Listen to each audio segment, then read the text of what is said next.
Good morning, everyone. We will start the symposium on stem cell transplant and bone marrow failure. We're hoping a few more people will join us. My name is Bijur George. I'm a hematologist at CMC Vellore. Now, we've sort of combined bone marrow failure and transplant into a single group of symposia. And the first talk is going to be by Dr. Neil Young. I'm sure anybody who manages bone marrow failure is very familiar with him, and I understand that today there's a review article by him released in the New England Journal of Medicine on how I treat aplastic anemia. So I'd like to welcome Dr. Neil Young.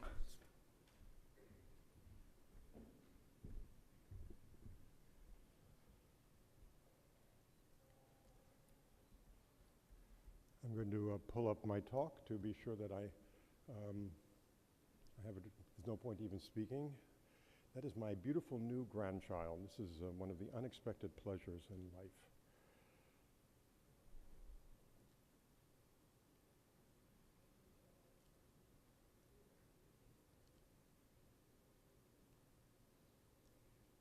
Give me a moment to find my presentation.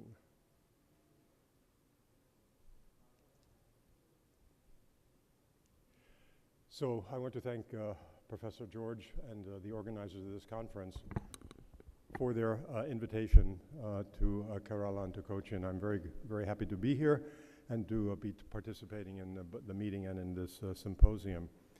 So the task that I was given this morning is to talk about new aspects of the pathophysiology of aplastic anemia.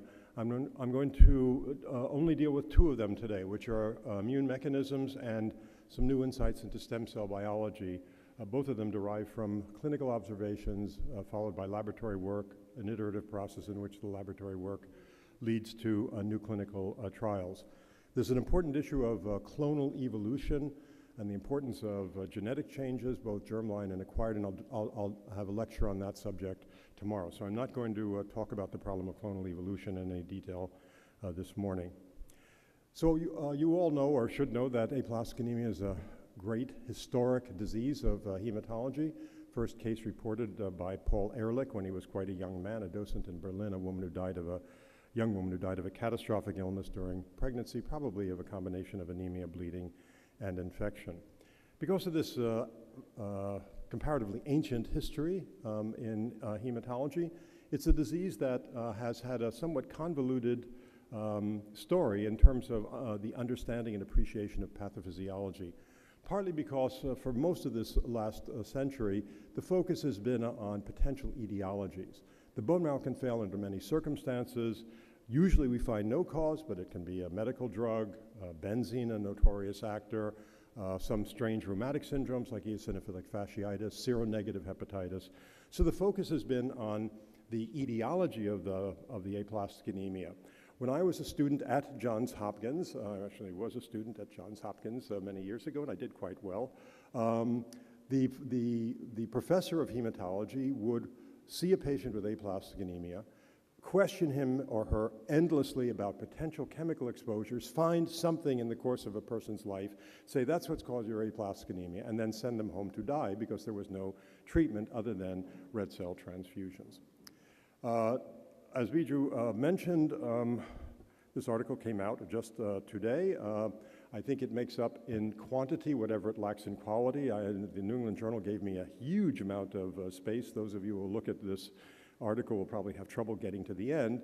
But it was an opportunity for me to rethink many aspects of bone marrow failure based on now many decades of experience. And I want to share at least this framing in terms of pathophysiology. First of all, as you can appreciate, the definition of aplastic anemia has really not been very precise. And really even the term aplastic anemia, as you'll appreciate, is somewhat antiquated and inaccurate. It's not just an anemia, of course, it's a pancytopenia in almost all patients. And it's not even entirely clear that it's aplastic or that this marrow hypocellularity correlates particularly well with the degree of bone marrow destruction and stem cell loss. So in my rethinking of aplastic anemia, it became clear that because of this long pathology, this long history, the focus had been on the pathology, the appearance of the empty bone marrow. And that is what has been called aplastic anemia. And I think fundamentally that is a serious and a misleading misnomer. There are, I think, fundamentally three ways that we arrive at the pathology of a hypocellular bone marrow. One is, of course, physical and chemical damage, and chemical damage especially dominated the early history of thinking about aplastic anemia, benzene being the culprit that was identified in industrial workers. But we know that marrow hypocellularity following either industrial exposure or iatrogenic causes, we cause aplastic anemia by the old definition far more often than it occurs in the outside world, is not a disease. You can treat a patient with a transplant, you can undergo transplant, you can treat a patient with chemotherapy, you can radiate a patient. The marrow looks completely empty. The marrow looks completely empty, but we know that that individual is fully capable of restoring completely normal hematopoiesis and leading a normal existence, probably multiple existences, because stem cells have not, in fact, been eradicated. So that's not a disease, that's a marrow damage from external effects. The second, and I'll talk about this more tomorrow, are constitutional genetic defects in which marrow hypocellularity and real bone marrow failure occur due to germline mutations that almost always affect multiple organs, multiple individuals in a family, appear early in life, and lead to moderate, and then later, more severe aplastic anemia. So this also is not the disease aplastic anemia.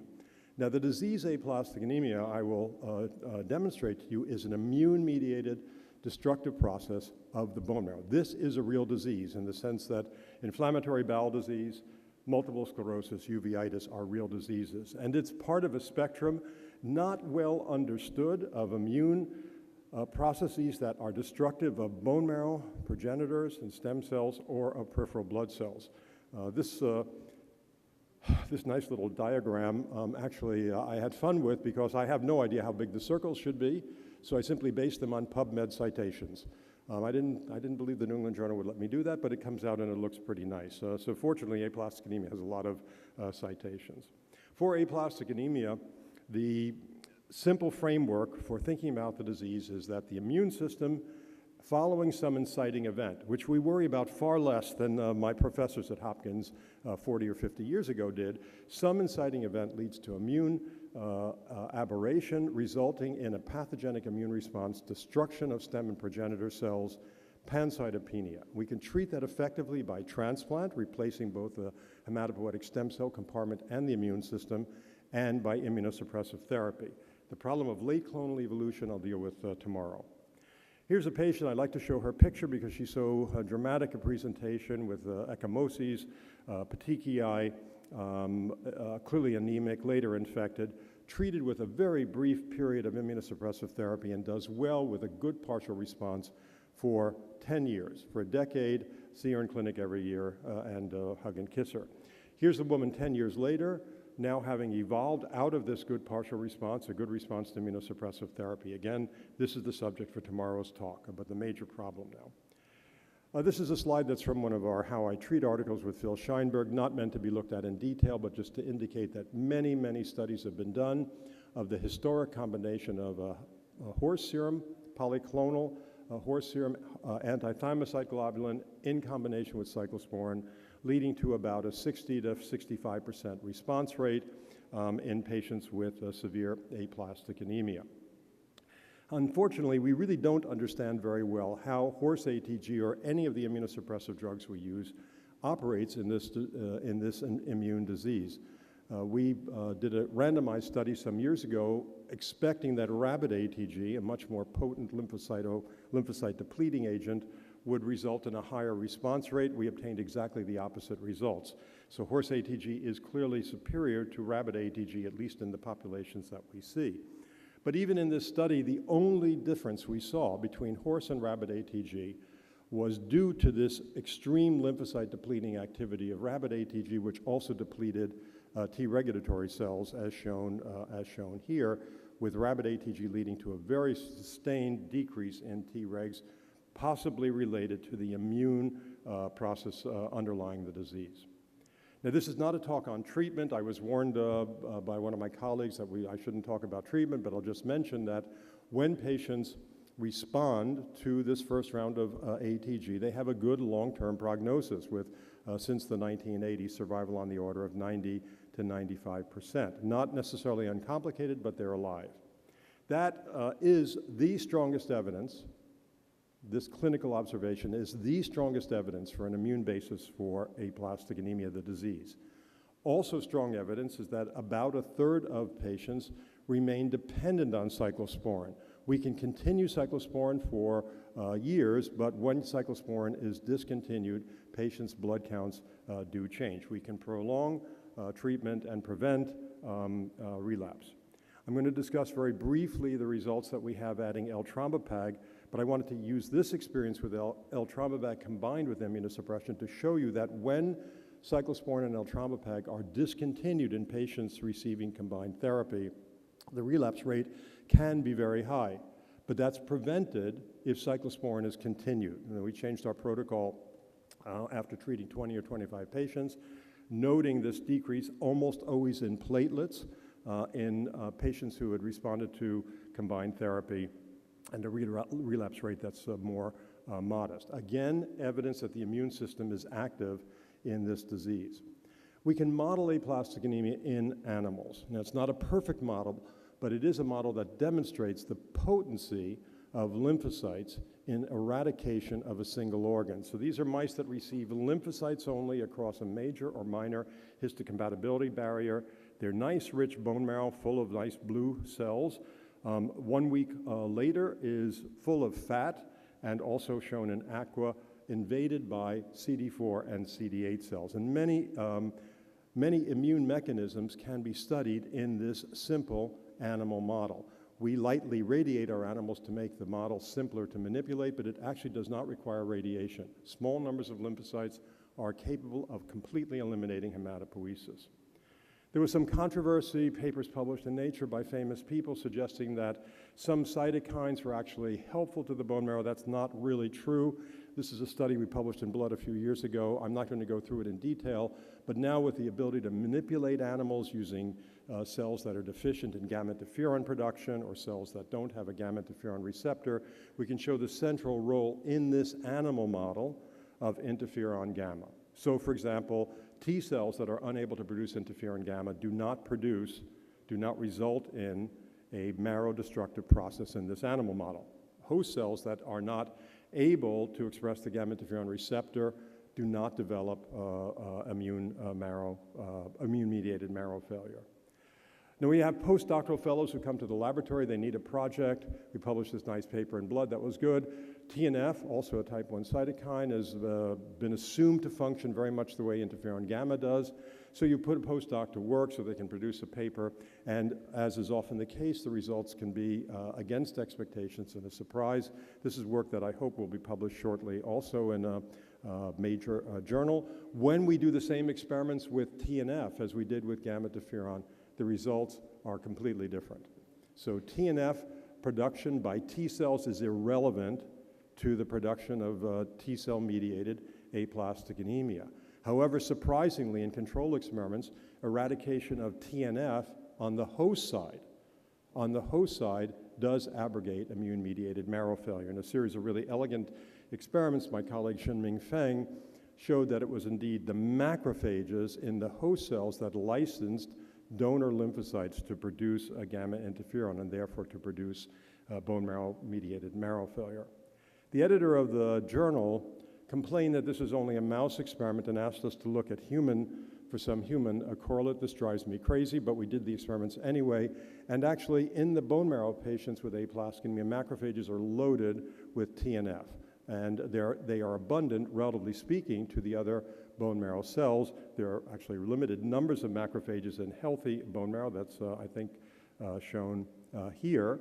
And these bone marrow macrophages have a lot of TNF in them. So there certainly is some evidence that this may be relevant to what occurs in human marrow failure. So from this animal model, this old idea, which I've published as have others, that TNF and interferon have a similar effect in the course of immune-mediated marrow failure seems not to be corrected, and it looks something more like this.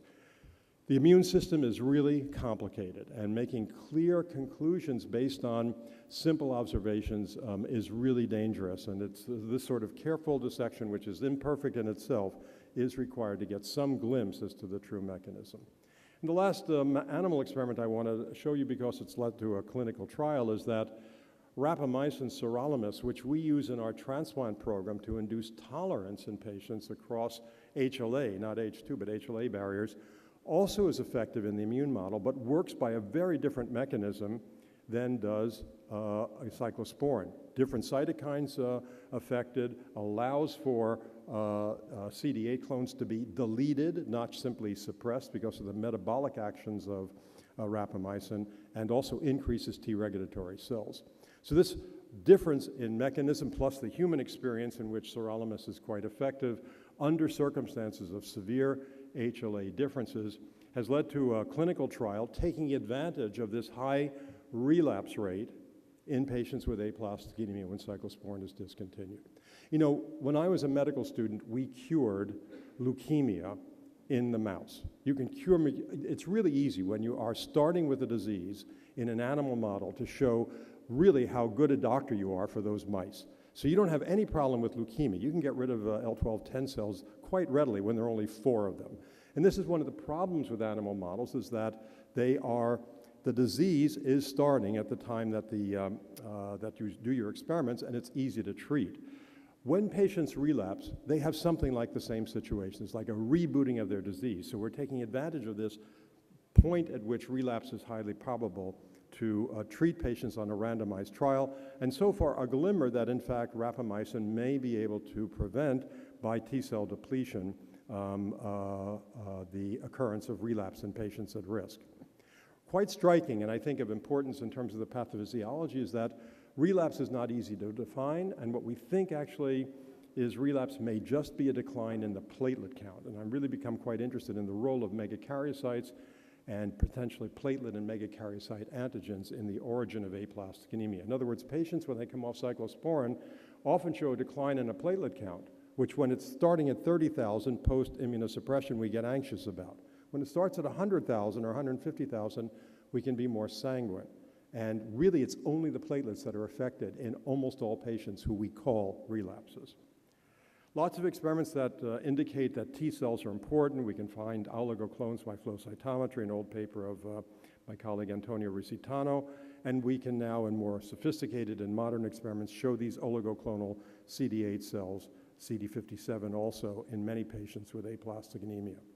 As I see the clicker going down, I'm going to quickly move to finish the immune part of my talk and just mention that T regulatory cells of great interest to many groups also are deficient in patients with aplastic anemia. And we can do very sophisticated experiments. This is work that we did with Mulan's group in, Ghulam's group in the UK using time-of-flight cytometry, in which you can really dissect T regulatory cell effects, T regulatory cell numbers, very specific subtypes in patients with aplastic anemia. And at the end of my talk, I'm going to emphasize the importance of these single cell type experiments looking at both hematopoiesis and the immune system. Now, I mentioned that the effects are good in patients with immunosuppression who fail, who respond to horse ATG and cyclosporin, but they've not been as good in patients who fail that first round with improving but still not optimal survival. And many, many studies have been done by us and others trying to improve on horse ATG and cyclosporin. The list is not critical, it just indicates that they've been failures even when rationally designed or produce unacceptable toxicity. The reason almost certainly being presumably a deficiency in stem and progenitor cells that simply is too severe in aplastic anemia to be overcome by non-transplant therapy. This is a very simple idea. The histogram showing that minimal numbers of stem cells are inadequate to support hematopoiesis even when the immune system is not active. This is a drug that's familiar to all of you, eltrombopag Promacta, a drug that's licensed in the United States for varying forms of refractory thrombocytopenia. And some years ago, Cindy Dunbar suggested an experiment in which we would show the hematology community in the United States that eltrombopag, like erythropoietin, and Neupogen are not effective in patients with thrombocytopenia in the setting of bone marrow failure. And again, surprisingly, we discovered a very striking effect of L-trombopag in refractory patients as monotherapy, in which almost 50% of individuals who'd been transfused through multiple rounds of immunosuppression, male hormones, growth factors, responded. And they responded not just with a mild increase in the platelet count, which might have been anticipated, but with improvements that were trilineage. In patients who responded, 4 grams per deciliter increases in the hemoglobin, allowing individuals who'd been transfused for years to undergo phlebotomy to deplete them of iron. So robust, trilineage, sustained responses in patients with refractory disease. There was a rate of clonal evolution that worried us. About 16% of the patients in this study did develop a chromosome abnormalities. I'm going to deal with that problem tomorrow. So obviously, the combination of immunosuppression and L-trombopag, not waiting for a patient to become refractory to drugs that don't have overlapping toxicities, seemed a good idea, and we undertook a study which I don't need to go into detail, several cohorts, different exposures with L-trombopag, again published in the New England Journal a year ago. And the results overall demonstrated a high response rate on the order of 80 to 90%. That's transfusion independence, adequate neutrophils, and a particularly elevated complete response rate, especially in comparison to our historic data. So in general, about 10% of patients with immunosuppression alone achieve a complete response normalization or near normalization. And in our best cohort, in which L-trombopag exposure was maximal, over half the patients showed a complete response. This is a prospective study. So we were able to look at CD34 cells, carefully look at bone marrow content of CD34s, the John Dick phenotype, improvements on the order of 5 or 6-fold in all measures of hematopoiesis, and really very good overall survival. It's similar also for transplant-free survival with greater than 90% of patients with about 3 years median follow-up. I told you that there was a worry about clonal evolution in patients with refractory disease. This does not appear to be problematic in patients with, who are treatment naive. This is the all evolution, including the so-called benign cytogenetic changes, and you can see the rate of high-risk evolution is low, probably on the order of 5 or 7%, with now coming to good follow-up. I'll deal with that again tomorrow. So what does this all mean? I mean, it's great when you have a clinical trial that results in a good clinical result, and it actually takes about a year or two to get over one's euphoria at the clinical results to actually think about its significance biologically. L-trombopag, which is a synthetic mimetic of TPO, should not work in aplastic anemia. It should not work because patients have extremely high levels of thrombopoietin, as they do of all the hematopoietic growth factors. And these levels, in fact, remain high for years, even in patients who have good responses to immunosuppression, because the megakaryocyte mass is reduced. So why does L-trombopag work? There are a number of different possibilities. They're not mutually exclusive. One may be that we can just achieve much higher functional TPO ligand levels, concentrations in the niche, so an extrinsic factor. But the other is that there may be something about L-trombopag different from thrombopoietin. My colleague Andre La Rochelle presented at ASH in the plenary session last year a series of experiments indicating that there was a profound difference between L-trombopag and thrombopoietin in vitro and in this lovely experiment, xenograft, in the presence of interferon gamma.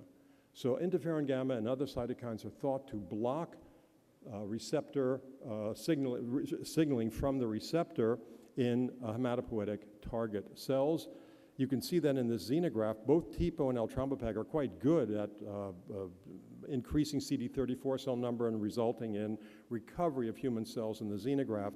In the presence of gamma interferon, we no longer can receive cells from human origin in this mouse xenograft with TPO, but that effect is overcome with L-trombopag. So suggesting that there's a difference in the ability to evade these transduction.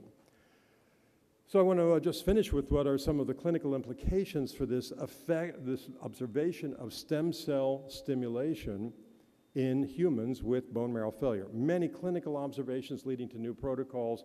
Ultimately, L-Trombopag will be synthesized by Indian pharmaceutical companies, and it will be very cheap. It's not a complicated molecule to make, so be patient, it will come. Probably it's already being synthesized by Indian pharmaceutical companies, and you can buy it on the street. So lots of different opportunities for treating in less developed countries, potentially with just oral medication, avoiding the need for ATG.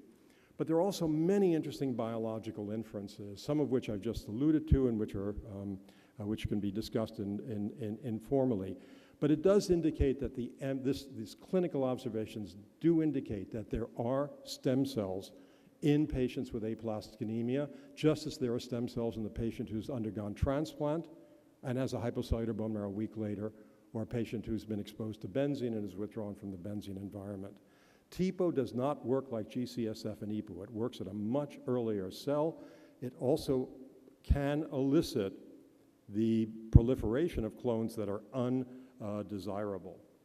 So just to show that I think we will be able to ultimately understand this with some of the most modern techniques, just a few lovely slides from our laboratory. We can now use the single-cell methodologies. The single-cell RNA-seq is an extraordinarily powerful method in general, but especially in bone marrow failure, to look at both the hematopoietic and the immune side. This is work of Shen Zhao from our lab now back in Tianjin, showing that we can detect quite sensitively aneuploid cells by looking at the amount of transcription from the 7 chromosome versus others. In fact, this method is far more sensitive than conventional cytogenetics and probably better than FISH when it can be applied.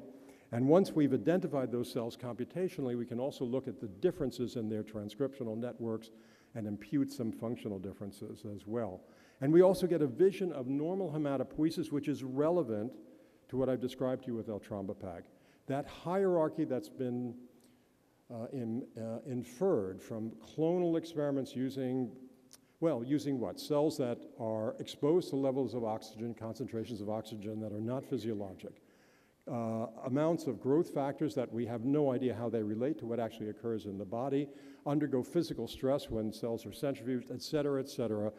That hierarchy is not what we see with single-cell experiments. There is a stem cell compartment, which is highly heterogeneous, that leads in 2 branches, one to the myeloid lymphoid and the other to the erythroid and megakaryocyte roots. And we see that even better when we don't look at messenger RNA. When we look at long non-coding RNAs, highly heterogeneous in cell populations, we get an extremely clear picture of this bifurcation directly from the stem cell. Okay, I've overdone my time. I want to just finish by thanking my many colleagues in the laboratory, fellows Sachiko Kajigaya, my lab chief, an extraordinary human being who's been with me for 30 years and helped train dozens and dozens of excellent young investigators, and my clinical team, especially Olga Rios, my research nurse for several decades. And thank you for your patience. I'm sorry to have extended my time. Thank you again, Bijou.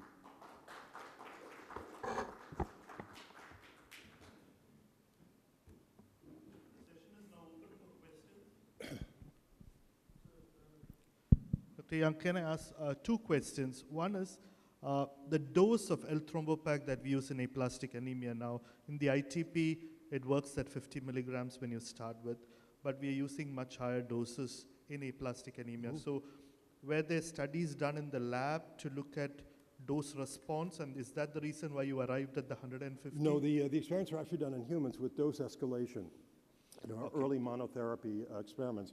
I don't know how firm we can be about the efficacy of 150 versus 50 or 75, because it can take several months for L-Trombopag to be effective.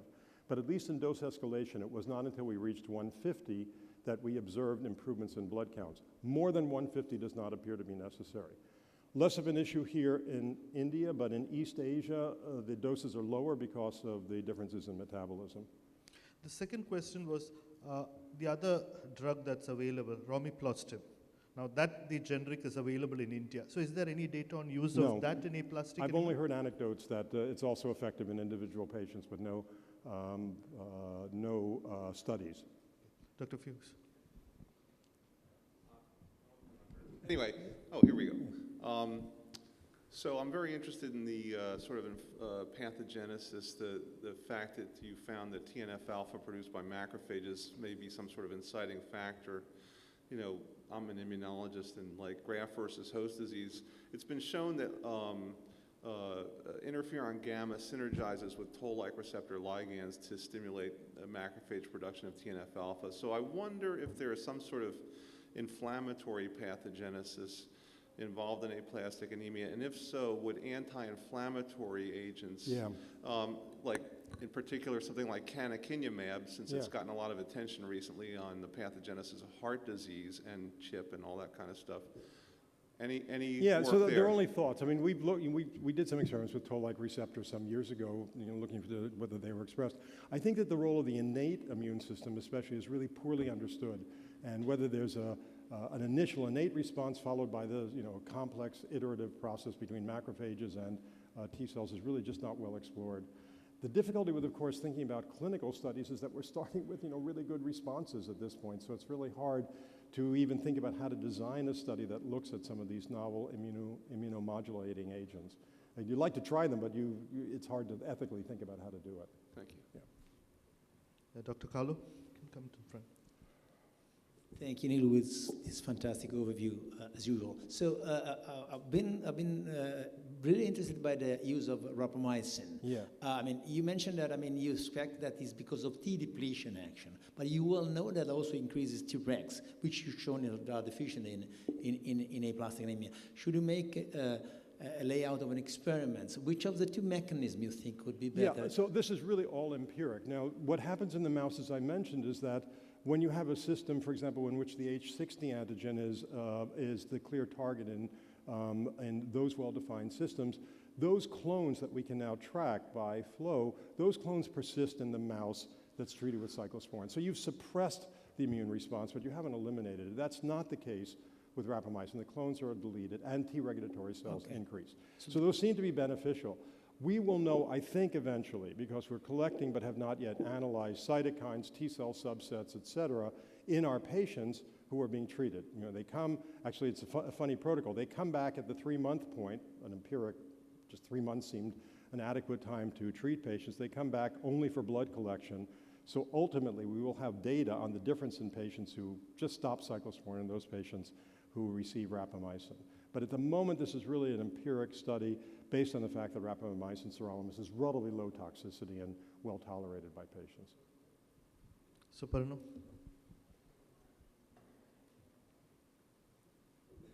Yeah, great talk as usual. My question is, have you looked at the telomere lengths? Has shortening of telomeres anything to do with the response to IST? Tomorrow. But it is there, right? Yes, it is there, yes.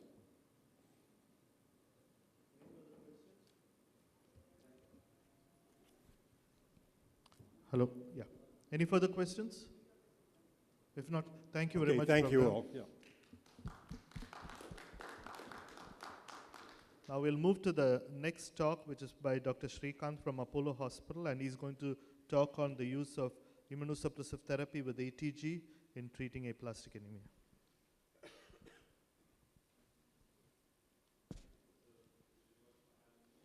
Going to be a tough task after Professor Neil Young's presentation, but I'll go through a few things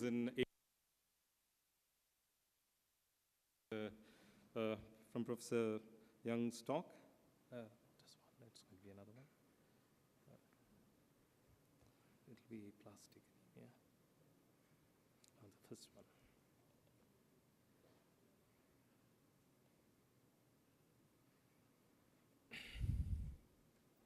This one, is it? So before moving, I'll just thought I'll put this slide. I'm sure most of you would have seen the, it's an old slide, but I think it sums up, like if you have aplastic anemia and if you're young and if you have a donor, then transplant is the curative option. But then if you're over 50, over 35, then I think immunosuppressive therapy would be the treatment of choice. And again, HOS ATG. And again, if you don't respond to that, your options are, if you have a donor, you go in for an unrelated stem cell, or you have a second shot at the ATG. Now, we went through the pathophysiology, etiology, probably of the idiopathic aplastic anemia, as Professor Young was saying. Not very clear, but I think the proof of the principle is it works with ATG, so we think it's an immune-mediated destruction, which is attacking your hematopoietic stem cells, your progenitors, and your peripheral blood stem cells. So I think with this in mind, I think the treatment of aplastic anemia started to evolve mostly in the 80s when you had the first paper coming out when ATG was used. It was around 40 to 50 patients, roughly, I think, and almost half of them had ATG and half of them didn't have ATG, and then almost 50% of them who had ATG responded with normalizing of the blood counts. Then I think when they allowed them to cross over, again, the same thing happened. So I think this was the first proof of principle that aplastic anemia was an immune-mediated destruction, and then when you give ATG, I think the blood cells responded. Now, again, as we saw from the last talk, I think there was development of the ATG with horse and rabbit coming into the arena. Then when they started using horse and rabbit, horse was the winner in terms of comparison with rabbit because of it had a better response rate, better hematological response. And I think you can see here in this, there was a prospective trial which actually compared ATG plus cyclosporin, and you can see the response rate is almost half of the horse. And also this resulted in the overall survival as well. This was, and again there's another study done by the EBMT as well, Professor Marsh as well. Again, we compared the ATG along with the rabbit, horse versus ATG, and you saw a response of around roughly 80 and 68. But I think again, the important thing from this is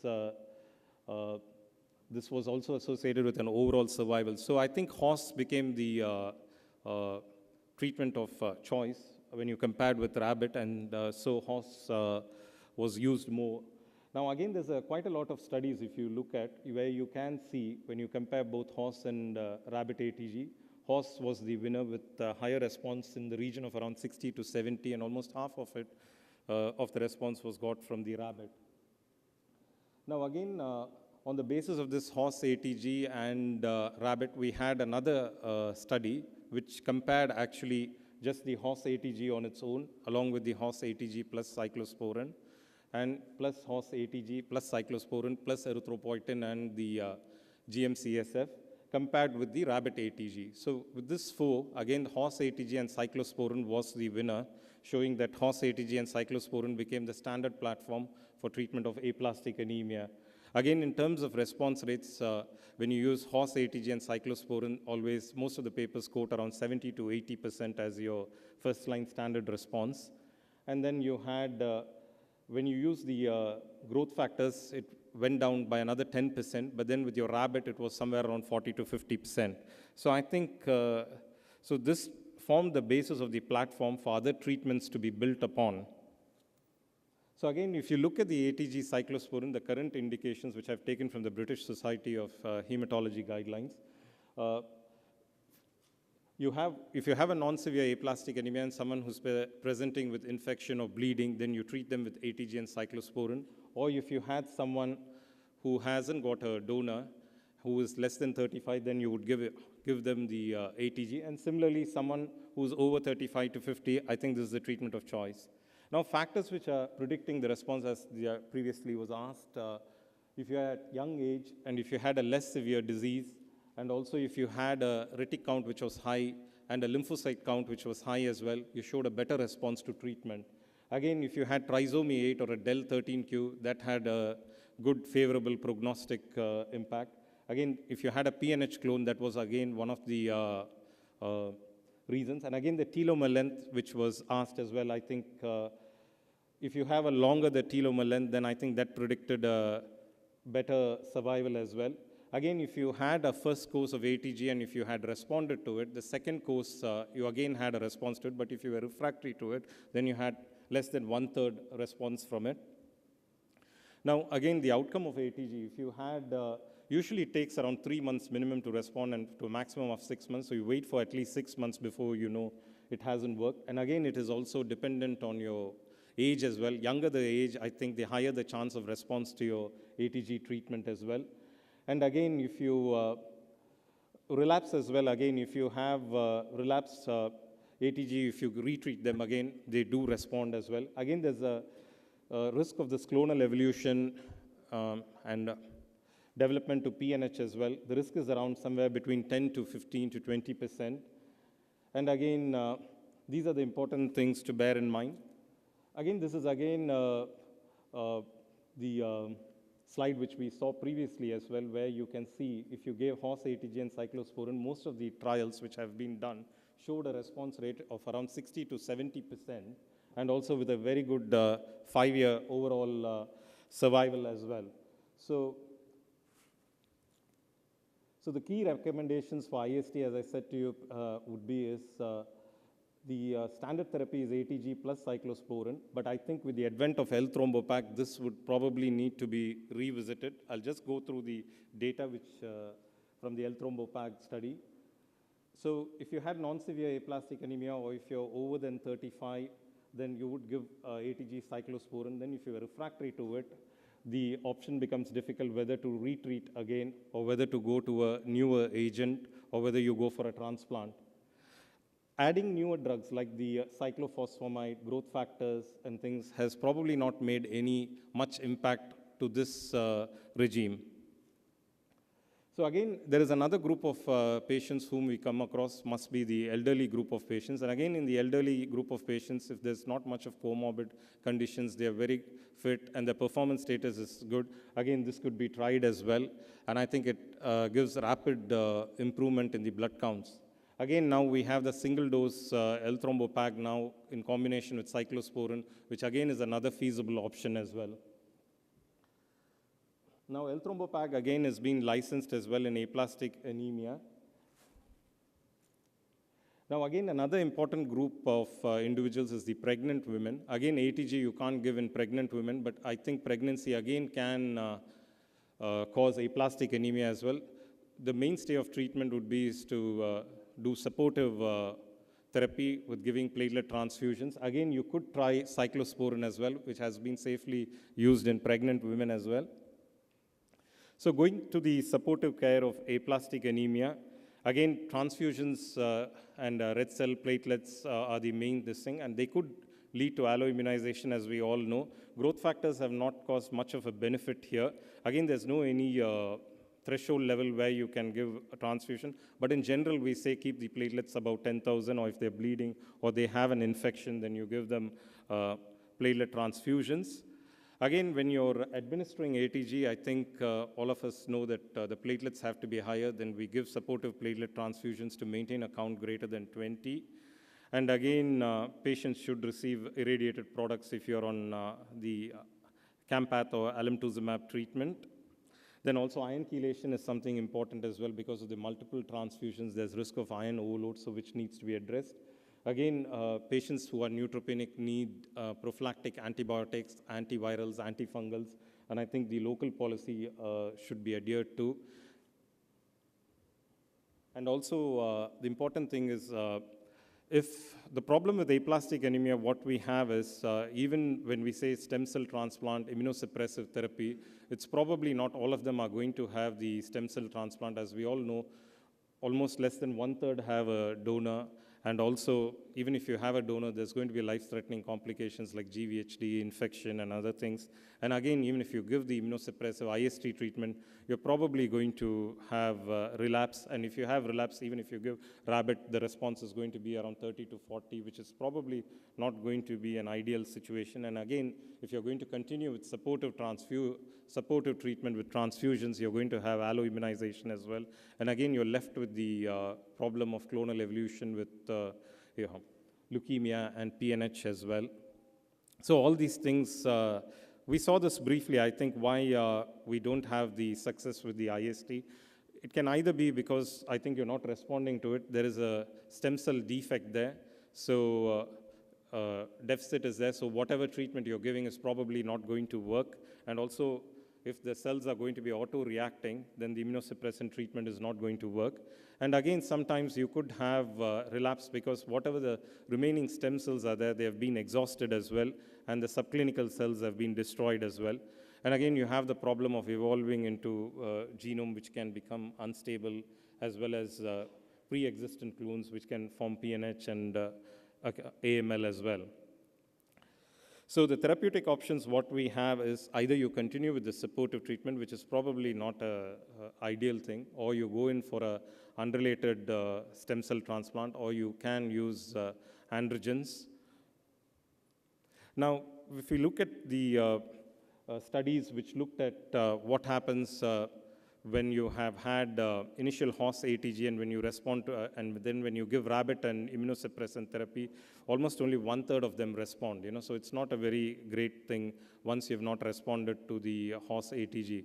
And again, once you've used rabbit, the results go even low, like they go to around 10 to 15%, either when you use horse or alemtuzumab or when you use rabbit. So if you've used horse or rabbit and if not responded, then I think again, when you give them further treatments, it's not a very good response rate. Again, if you have not responded, this is again another paper which was in the British Journal of Hematology. As you can see, if people have not responded to the ATG, and if you give them subsequently ATG, they don't clearly respond. So this is again another important message. Again, the other immunosuppressants we have is the anti-CD52, which is the Campath. This again produces around 35 to 50% response rates. I think you could use this as an option when you can't give ATG, or when you have renal failure, when you can't give ATG, or the patient can't take cyclosporin as well. Again, mycophenolate has been used, and sirolimus has also been used in combination with ATG. Cyclophosphamide has also been used, but there's not been much of a response. So whatever the platform you use with ATG and cyclosporin, it has not really taken off. See, the other things which has been used is, as we went through the GCSF, mycophenolate, rapamycin.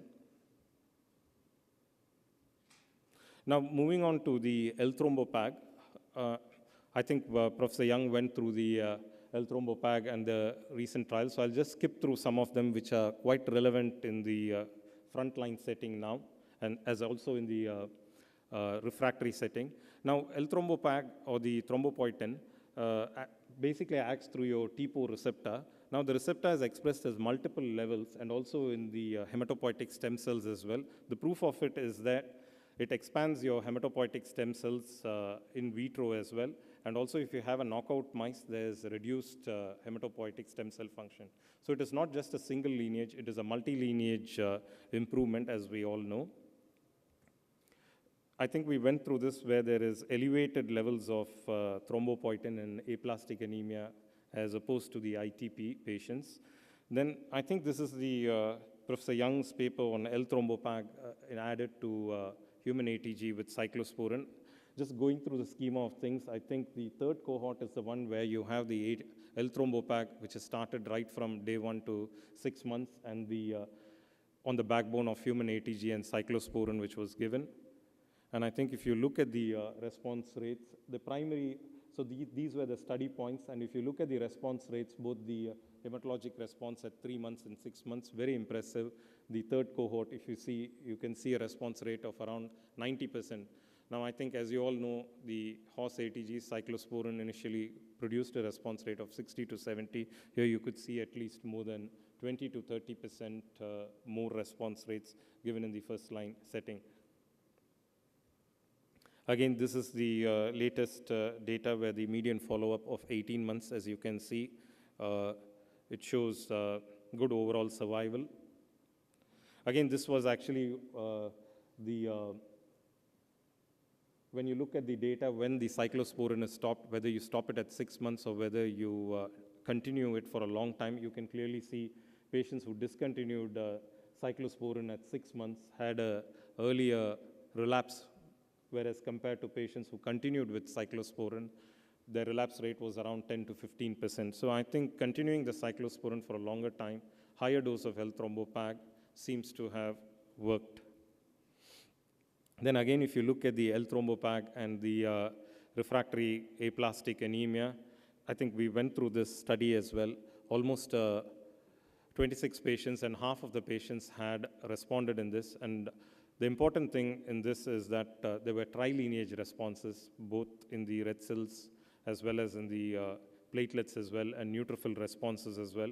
And if you looked at the clonal evolution, 2 of them had progressed as well with a del 13q and -7 and +21. Again, well-tolerated drug with mild transaminitis. Again, on the basis of this, US FDA has approved Revelade for the severe aplastic anemia who either refractory to prior immunosuppressive therapy or heavily pretreated, and those who are unsuitable for hematopoietic stem cell transplantation. Again, there is a lot of trials which are ongoing with L-thrombopag as the backbone, and I think some of them are going with the horse ATG cyclosporin.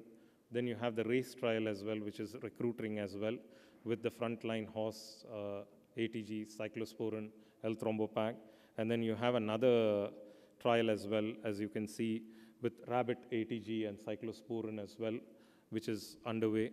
So currently, the platform what we have is horse ATG and cyclosporin, but I think we have enough data now to say adding L-thrombopag upfront actually makes a difference in making the response rates to go up more than 20 to 30%. And again, just before I finish, I'll just go through the guidelines which I started from the British guidelines to the National Heart, Lung, and Blood Institute one. I think it's almost the same. What you have is you give the ATG and cyclosporin if you're older, 30 to 40, and then if you improve, you go for a second one. If you don't improve, you go for a unrelated donor transplant. But if you're young and you had a donor, you go in for a transplant. So that's the bottom line. And I think if you don't respond to your first ATG, then the options are really bad. And if you don't have a donor, because you're going into area of either experimental therapy. But now with L-thrombopag as a backbone, I think if you're not used to L-thrombopag, I think that is another important thing which you can use. So to sum it up, I think the most important thing, I think what has made a difference is L-thrombopag, I think with the horse ATG and cyclosporin. I think in the last decade or so, that's been the new thing, what we can say, which has made a shift in improving the response rate. And also you can use it in severe refractory aplastic anemia. So with that, I would end my talk. Thank you.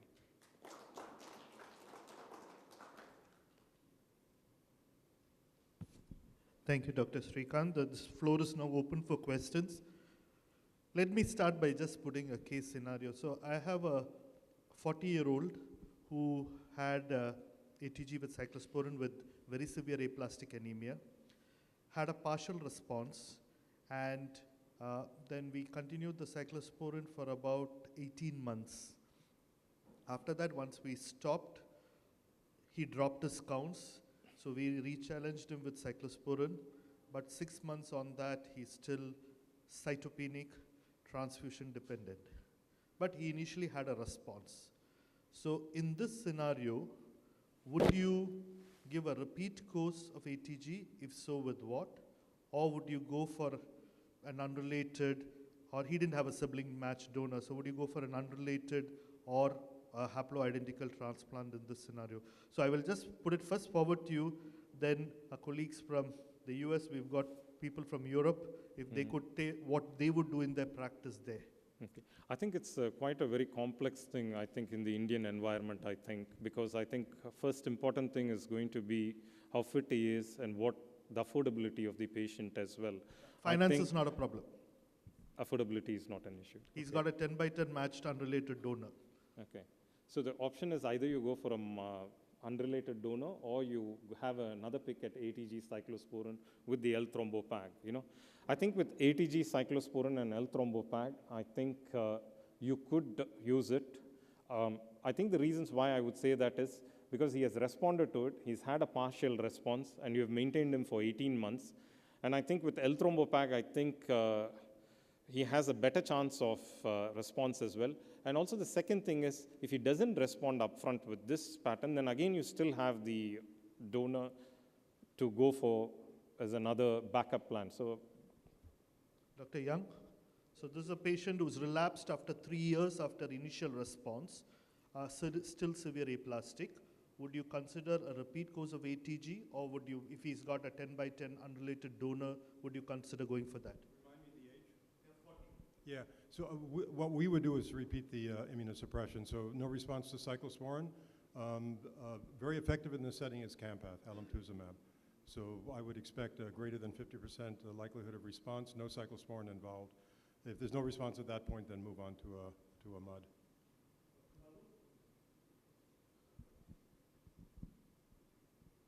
Age limit is rather tricky. I would go for looking for comorbidities, whether the patient has no comorbidities and the donor is excellent. I mean, you may find some centers in Europe doing bone marrow transplant and some others doing repeated immunosuppression, so it's still on the edge.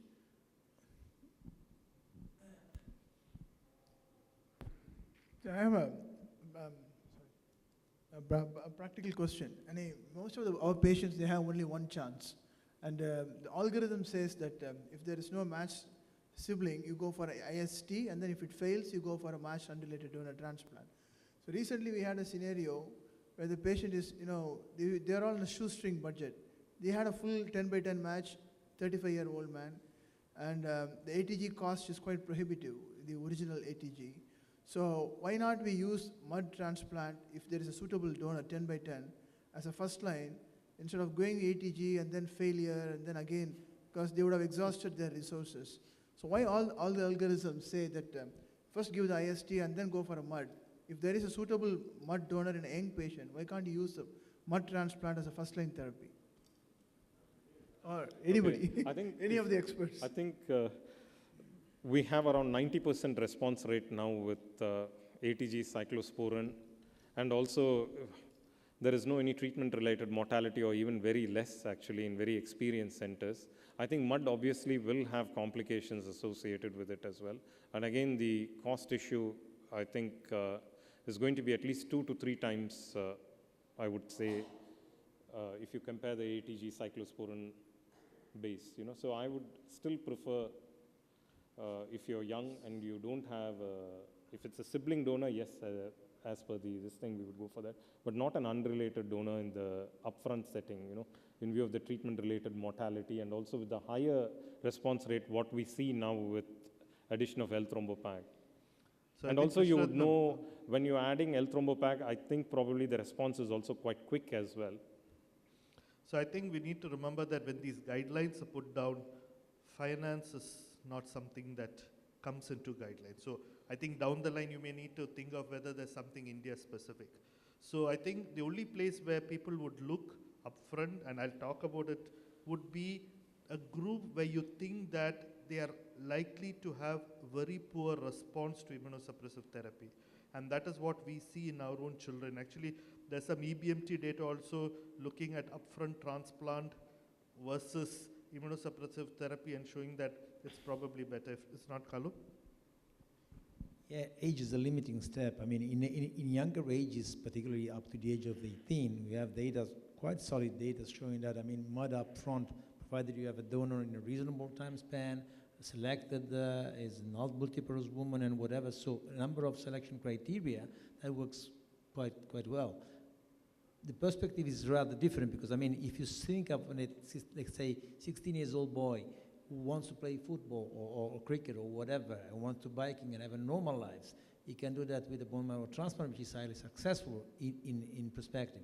He may not be doing that with 25,000 platelets on cyclosporin A, which is something that can be acceptable in a 65 or 65-year-old boy. So for kids, we will discuss that on Saturday morning. I have a talk on that. So if you want to come, you'll be so kind to come, you will see more detailed reasons for going for this choice, at least in Europe. My question was, 2 questions, Srikanth. One is, for a relapsed patient who has relapsed after IST, is alemtuzumab an option in our circumstances? And second, for the pediatric, how good is the data on L-thrombopag for anybody less than 18 years? Okay. First question, I think I probably will say alemtuzumab, as I said, refractory aplastic, and in relapse setting, it has around 45 to 50% response rate. So I think it can be used. So it is quite a good option to have. The other option, the pediatric, I'd probably ask for Professor Young's Use of L-thrombopag. L-thrombopag in pediatric. In monotherapy, I mean, speaking of anecdotal experiences, because no formal studies have already been published. In monotherapy, not so well. In kids, there is an ongoing trial which is called the ROAR, involving many European countries, using L-thrombopag plus cyclosporin A, and there's the EBMT study, but that includes kids up to 15, so not really full pediatric age is included in that study. So still on his way, I would say. So let me just add our experience in the combined immunosuppression and L-thrombopag. The benefit is clearest, the addition of L-thrombopag in adults. Children already have a pretty good response rate to immunosuppression by standard criteria, and adding L-thrombopag, we think, only marginally improves that. It's the adults, especially the older adults, who come in at 50%, not at 70% or 75% response rate with immunosuppression, who are the ones who really are bumped up. It's not due to a difference in the pharmacokinetics. So L-thrombopag blood levels are the same in children as they are in adults, and there are other differences, but in general, I'm in agreement that it's not obvious that there will be much benefit to L-thrombopag in the youngest patients. I think one of the big challenges for us is the L-thrombopag, because the course of ATG costs us roughly about 10 lakhs, and 6 months of L-thrombopag adds another 6 lakhs to it. And that's the cost of a transplant. So the number of patients who can actually go for that combination is much lower. And that, I think, is a big challenge. Any further questions? Yeah, Suparna. Yeah, I would just like to add one thing to what all of you said. I mean, we need to be conscious of the fact that what is happening in terms of response in Europe or in US not necessarily happen in our country.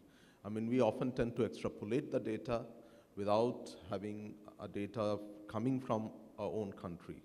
Now, it often results in more failures than success. I think in this respect, I mean, Biju's data is very telling.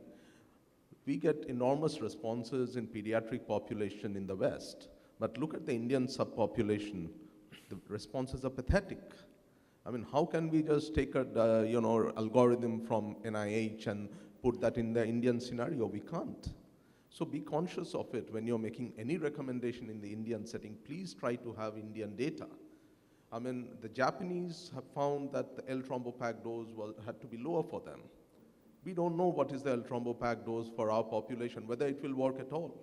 I mean, we are talking empirically for our population. And as Krishnaratnam rightly raised the issue, and Biju also said the cost is prohibitive. So you are getting recommendations which are finance independent. They are more based on scientific fact on the usual population, and I bet that the data from US or Europe are largely based on the Caucasian population. There would be very few blacks or Hispanics in the mix. So if you separate it out, like you see the data now coming in transplants, that the certain diseases respond well or worse in blacks or Hispanics. GVHD, for example, can be worse in this population than others. So be conscious of it. Just don't, extrapolate the data. Thank you.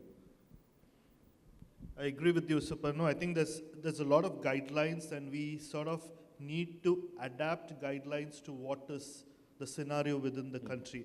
But I would also say that looking at the data, I have had 3 patients who had the money, who did not have a sibling donor, including a 15-year-old who was a VSA with 0 neutrophils. All 3 showed dramatic responses, achieving CR at 6 weeks, which I have not seen. We've got data on almost 500 patients who we have treated with ATG cyclosporin. I have not seen this kind of fast response. So there's something there.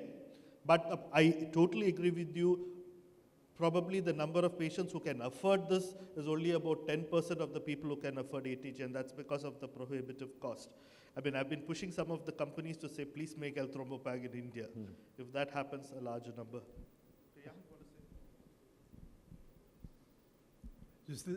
I think the issues of ethnic difference are real. Although I have to say, in defense of NIH, we have a lot of Hispanic patients, and we also have a lot of African American patients. And for aplastic anemia, this is one of the few diseases in which actually African American patients have better response rates in general than do Caucasians. Obviously, there are differences between ethnic groups. I think more important, as has been described, is the general medical, social milieu and how you balance the possibility of, let's say, a 10 or 20% mortality rate with transplant, for example, an individual over the age of 40 or 50. Data from Europe is not so great on transplant in older patient populations, right? Andrea's recent publication, and your willingness to sacrifice some patients in the interests of a long-term better response. I would also emphasize that transplant is not, it's not simple in terms of some of the same issues you deal with. Compliance, follow-up, both short-term and long-term, monitoring blood levels, these things are complex in a transplant as well. It's always dangerous to look at anecdotes, but our Indian or Indian American patients who come to NIH, they do great with L-thrombopag, but it really requires, and this is the major point, it requires not the willingness on the part of Indian physicians to do the clinical research is there. The willingness on the part of pharmaceutical companies to support such research is there. And the problem is that the government has to be made aware of the necessity of doing trials that do in fact have some risk in order to get just the information that you're talking about for your own population in this social setting. I agree as well with what Professor Biju was saying. We also had similar experience with a handful of patients where we used L-thrombopag and we saw faster response as well. And also one more patient who had very lung fibrosis, rheumatoid arthritis as well, which we presented as well, where I couldn't use ATG, but then was on cyclosporin, didn't respond as well. Then once I started using L-thrombopag, there were responses and she became platelet transfusion independent as well. So I think where cost is not an issue, I mean.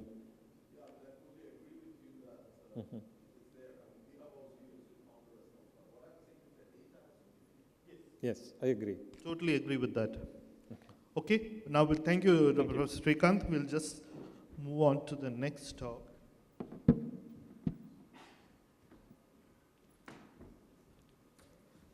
So I'm going to do the next talk, and then I'm going to talk about stem cell transplantation for aplastic anemia. So I'll briefly talk about what is in the world and what is our own data in terms of transplants within CMC. So this is again another pictorial representation. If you have severe and very severe, you treat. Non-severe, you decide whether to treat or not, whether they are transfusion dependent. And this we've seen a number of slides. But what I would say is that probably we need to consider increasing the age. I know at a recent meeting about a year back, Raina Staub got up and said that Seattle, they would do a sibling transplant till 60 years of age. So I think different people have different criteria for what they would do, but standard would be about 40. And if you look at worldwide data, this is the kind of data that you have. If you're less than 20 years old, you probably have about an 85%, a 70% if you're more than 20 years old, that's with a sibling, and it goes down by about 10% if you're dealing with an unrelated donor transplant. This is recent CIBMTR data looking at patients more than 50 years of age who've been transplanted. This is data from both EBMT and CIBMTR using both Cy-ATG and the Flu-Cy-ATG with peripheral blood and marrow, and basically showing about a 10%, 15% graft failure, both primary and secondary, and overall about 50 to 60% survival. So remember that once you go above the age of 50, you're looking at about a 20% drop in your survival rates as compared to if you were less than that. Now, when you look at what is the kind of conditioning that is used, so initial studies actually showed that cyclophosphamide with ATG is probably the best, and this was the original paper where they looked at about 39 patients where they had a 5% graft failure, 20 to 30% incidence of acute and chronic GVHD with almost an 80-90% overall survival. There was a randomized trial comparing cyclophosphamide alone with Cy-ATG, and essentially it was about 60-70 patients in each arm. The GVHD rates were similar. There was not much of a statistically significant difference between cyclophosphamide alone with cyclophosphamide ATG, and so cyclophosphamide 200 per kg and ATG 90 per kg is probably the conditioning regimen of choice in a number of centers. There has always been a big debate about what should be the graft source. Two large data sets from both the EBMT and the CIBMTR have suggested that you have much higher incidence of graft versus host disease when you're dealing with peripheral blood stem cells as compared to bone marrow. And importantly, that led to inferior survival, whether you looked at people who had early diagnosis versus late diagnosis, young patients versus older patients, whether they used ATG in conditioning or not. Peripheral blood was associated with lower survival, most of the time related to acute and chronic graft versus host disease and the complications associated with it. There was similar data from the CIBMTR where they studied actually three things. They studied bone marrow, they studied GCSF stimulated bone marrow, which was also used, and PBSCs, and essentially they showed that bone marrow was associated with a much lower incidence of graft versus host disease, and the bone marrow was better than G marrow and peripheral blood stem cells as a graft source. So Cy-ATG conditioning and bone marrow as a graft source is probably considered the standard for aplastic anemia. Now, one of the big challenges that we face in India is the fact that whether you're rich or poor, the reality is that aplastic anemia can affect everybody. And so you have people who can afford treatment, people who cannot afford treatment, but many of the people who cannot afford treatment, now there is subsidized treatment coming out from different states which are helping out through their insurance schemes, which may help these patients. Now, an average cost, at our center, the average cost is roughly about 14 to 15 lakhs for a sibling donor transplant. But I think as a physician, the main challenge is the fact that patients do not come early to a transplant center. Because they do not come early to a transplant center, they are exposed to other ineffective therapies. They get recurrent transfusions, they get recurrent infections and admissions. And part of the reason is also the fact that the financial constraints makes them take a little bit of time to put the money together for them to come for a transplant. But all this leads on to increased mortality and lowers overall survival when using standard treatment regimens. So I think, like what Krishnaratnam was also alluding to, one of the important things as a physician in India we should remember is most of the patients have only one chance at treatment. So when you're going to offer definitive therapy for the patient, you need to think about what would be the best available treatment for that patient at that point of time. So you need, in a lot of situations, to have local innovative solutions to tackle local problems, and these may be different from conventional wisdom and recommendations. And I think very importantly, the treatment that you give should be cost effective so that you can apply it to a large number of patients rather than keep it for a small minority of patients. So from our department, we started transplants in 1986, and right now we do roughly about 160 to 170 allogenic and about 50 autologous transplants per year. We see about 100 to 150 new patients with aplastic anemia every year in our department. So this is some data. This is roughly about 2,700 patients that were diagnosed to have aplastic anemia between 1990 and 2070. And importantly, if you look at it, about 74% have severe or very severe aplastic anemia. Now remember, this group, if left untreated, has a 70 to 80% mortality at 1 year if you are not able to offer them reasonable therapy. Now, of these people, roughly only about 820 had either a stem cell transplant or immunosuppressive therapy with ATG. So what is considered standard of care around the world, which is either having a matched sibling donor transplant or having ATG, only about 30% actually receive it. And that one is one of the problems is the fact that the cost is quite high for either of these therapies, and so a lot of them actually go on to lower therapies and may actually succumb to the illness before they even come to this stage of treatment. For us, aplastic anemia is probably the third highest indication after our highest indication, of course, is thalassemia, followed by acute myeloid leukemia, and then is aplastic anemia. So we started transplants for aplastic anemia in 1990. We did MUD in 2010, and haplos we started in 2012. As of now, we have done about 341 transplants for aplastic anemia, including 307 as matched sibling donors or family donors, 11 MUDs, and 23 haplos. So I had mentioned earlier we need to locally adapt, and we did that adaptation. So when we started off, we started with the standard cyclophosphamide ATG with bone marrow as the graft source. Then, and I'll come to what were the complications that we faced, we actually changed over to the ones using the Slavin protocol of fludarabine with low-dose busulfan and ATG. And from about 2004, we've been using fludarabine with cyclophosphamide as our standard conditioning regimen. So when we started using cyclophosphamide with ATG, we had about 26 patients with the marrow. Our rejection rates were in the region of about 26%. 5 patients had a second transplant. Acute graft versus host disease was 35. Overall survival was only about 50%. So that was, for us, we felt that was not good enough. A lot of these patients are multiply transfused. The median time from diagnosis to them being taken up for transplant is in the region of 7 to 8 months. So during that period, multiple transfusions, multiple admissions for infections that led to lower mortality. So our worry was this 26% rejection rate that we were seeing, and so the question was, could we improve on it?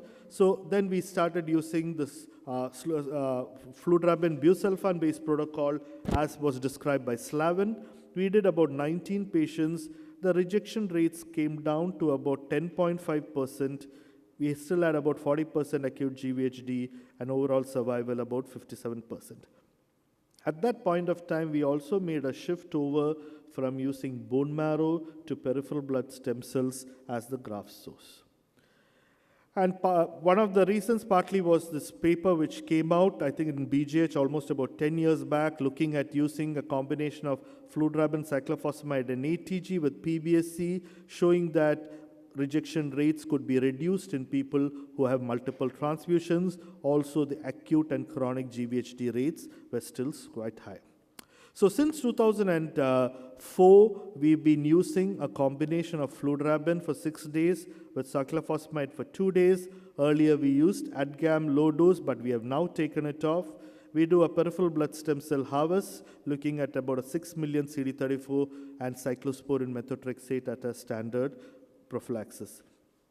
So we have about 239 patients treated with this protocol with using PBSC. The rejection rates have come down from 10% with the flu-bu to now about 4%. We've got acute GVHD rates of 36%, but because we're using peripheral blood stem cells, the chronic graft versus host disease rates are still sitting at 62%. And the overall survival, we managed to push it up from 55 to now 72% overall, with infections and GVHD being the cause of deaths. So comparing the 3 protocols, we've managed to come down on rejection. We have managed to go up on our survival. Acute GVHD is the same. Chronic GVHD has gone up to almost about 65% with the use of this protocol and PBSC. And this is the kind of survival that we are seeing. In children that's less than 15 years, we're almost getting close to 80%, and it's about 67% when you're dealing with an age more than 15 years in terms of long-term survival. One of the important things that we find is taking patients early into transplant is what is most important. So if we had a low-risk patient, and a low-risk patient means a patient whom we are able to take up within 3 months with less than 20 transfusions, without any active major organ bleeding or infection, we are able to get survival rates of close to 90%. But if you look at this, roughly only 1/3 of patients actually fall into that category. Most of our patients end up being high risk because they come late, so they get transfused. Many of them have active infection at the time of transplant, and for them, it is about 60%. So I think one of the keys is to try and get them early into transplant. If we can do this, we almost have a 90% chance that we can cure them if they have a sibling donor available. One of the things that we were always wondering was, with the use of PBSC, one of the biggest problems was the fact that chronic GVHD seemed to be an important factor that affected mortality. So we actually looked back at our data to see whether in the group which had flu-psych conditioning with PBSC, did chronic GVHD actually matter? It mattered. It's not very statistically significant, but in the absence of chronic GVHD, you had a 98% survival, while if you had chronic GVHD, you still had 90% survival. My belief is that the kind of chronic GVHD that we see in Indian patients is very different from what we see in the Caucasian patients. I spent 3 years in Australia, and the kind of horrendous chronic GVHD that we see there very commonly is very, very different from the limited chronic GVHD that we actually see in Indian patients. So I would rather live with survival PBSC and mild chronic GVHD rather than think about rejection and think about a transplant all over again. So what did we learn from all this? We learned that using this protocol, we had only 4% rejection rates. We could actually achieve excellent outcomes in the low-risk group. The use of PBSCs, unfortunately, were associated with a high incidence of chronic GVHD of 60%, and so our next step was to try and see, can we think of something else different to try and reduce this incidence of chronic GVHD? And very importantly, patients who come in with infection, the mortality is quite high. These may be patients where the infection initially resolves or patients where we take up despite infection. So one of the things which sort of helped us was the fact that there's a recent CIBMTR publication where they looked at graft source and looked at different transplants across the world and sort of divided them into high-income countries, middle-income countries, and low-income countries, and see whether the effect of the graft source on survival is the similar across all these income countries. And this was, I think, based upon the hypothesis, and Rajat is the first author in this, was the fact that in lower income countries, probably PBSCs may have a survival advantage. And that was actually shown in this. So when we looked at US, Canada, bone marrow was definitely superior to peripheral blood as in other high-income countries. And when you came into the low-income countries, the use of peripheral blood actually had a survival advantage over bone marrow in patients with aplastic anemia. So there is also some data there to suggest that it may be useful. So moving forward, the question was, can we get these patients earlier to transplant, which means that we can try and make more patients low risk, and if we could do that, we could actually improve on survival rates. Can we reduce graft versus host disease? How do we transplant patients with infection? Now, like I said, the median, at least in our series, the median time from diagnosis to transplant is 6 months, which is too high. If we can get them within the first 3 months into transplant, we can definitely improve outcomes. And one of the ways to do that is to increase the number of transplant centers. Now that has dramatically gone up. Now the 62 is actually low. We probably have even more transplant centers around the country. And the number of transplants which are going around the country, and there's data from the Indian Stem Cell Transplant Registry, are going up, which hopefully would mean that we would end up getting these patients earlier into transplant at whatever center is available closest to them. This was a ASH poster that we had put up about 2 years back. This was from the Indian Stem Cell Transplant Registry, where we looked at the outcomes of about 634 patients who had a matched sibling donor transplant. And if you look here, predominantly 80% is bone marrow, is PBSC and not marrow. There was about a 2.9% graft failure, about 7% died within 14 days, and overall survival about 66%, with about a 75% overall survival if you are a child as compared to an adult. And very importantly, right at the bottom, if you use PBSC as compared to marrow, you had a better survival of close to almost 70% as compared to 56% if you were using bone marrow as your graft source. Once we decided that we would use PBSCs and we would come down and we would use a flu-cy protocol, I think the important thing that was glaring in our face was that 60% incidence of chronic graft versus host disease and whether we could reduce it. So the ways to reduce it were, one, shift to a bone marrow as a graft source. We were not too keen on that because we used it initially and then we found still severe rejection rates. So in patients who are multiply transfused, we were not keen on that. The second simplest thing would be to add on ATG to the regimen. Now, the problem is once you add on ATG to the regimen at the doses that you use, you are going to push up the cost by between 3 to 6 lakhs to the cost of what you're using right now. Remember, fludarabine cyclophosphamide is a very cheap conditioning regimen which will roughly cost you about 50,000 rupees. So you're adding on another 3 lakhs to 6 lakhs to whether you're going to use ADGAM or whether you're going to use thymoglobulin, you're going to add on a huge cost to the ATG regimen. So the question was, can we replace cyclosporin methotrexate with some other drug which may help in reducing graft versus host disease? And we took inspiration from the haplo data where they use post-transplant cyclophosphamide. And so we actually did our first study looking at the use of post-transplant cyclophosphamide as a novel graft versus host disease prophylaxis in patients undergoing matched sibling donor transplant for aplastic anemia. So we used flu-cy. We added on a single dose of 200 centigrade TBI to the regimen. We reduced the cyclophosphamide to 100 instead of the previous 120 because we were giving 100 post. And we just gave only cyclosporin 50 milligram per kg into 2 days post cyclophosphamide. We also started from day 10 GCSF to help for neutrophil engraftment.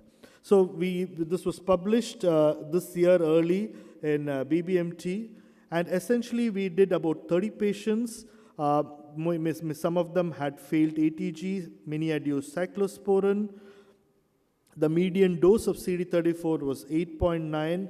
We had only one primary and secondary graft failure, and I think the most important thing was the grade 2 acute graft versus host disease was 22%. The cumulative incidence of chronic graft versus host disease, that's 2-year incidence of chronic graft versus host disease, was only 22%. And we compared this with our previous historical cohorts where we used methotrexate 10 and methotrexate 15, and compared to the 70 and 63% incidence of chronic graft versus host disease, this was only 22. One of the problems that we faced was we had a lot of patients who had multiple viral infections. CMV was very high. Normally, our rates of CMV reactivation, despite almost 98% of recipients being CMV positive, is only in the region of about 30%. But in those who received post-transplant cyclophosphamide, it had gone up to almost 60 to 70%. And importantly, about 14 patients, that's 46%, did not need any further immunosuppression other than those 2 doses of cyclophosphamide that we gave on day 3, day 4. And nothing beyond that, which means you're saving on a 1 year's cost of cyclosporin, which works out to actually a large cost.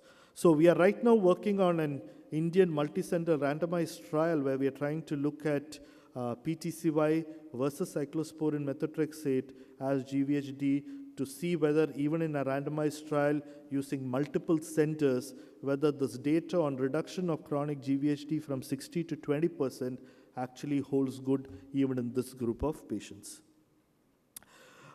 The other big challenge that we face is transplanting patients with infection. In our previously what we used to do was somebody comes in with fever, there would be an antibiotics, we look for in fungus, there would be an antifungals, and we would wait and wait and wait and see whether they become afebrile before we take them up. And roughly about, especially those who have got severe or very severe aplastic anemia, actually 30 to 40% would die before they even reach transplant because the fever and infection would never come down.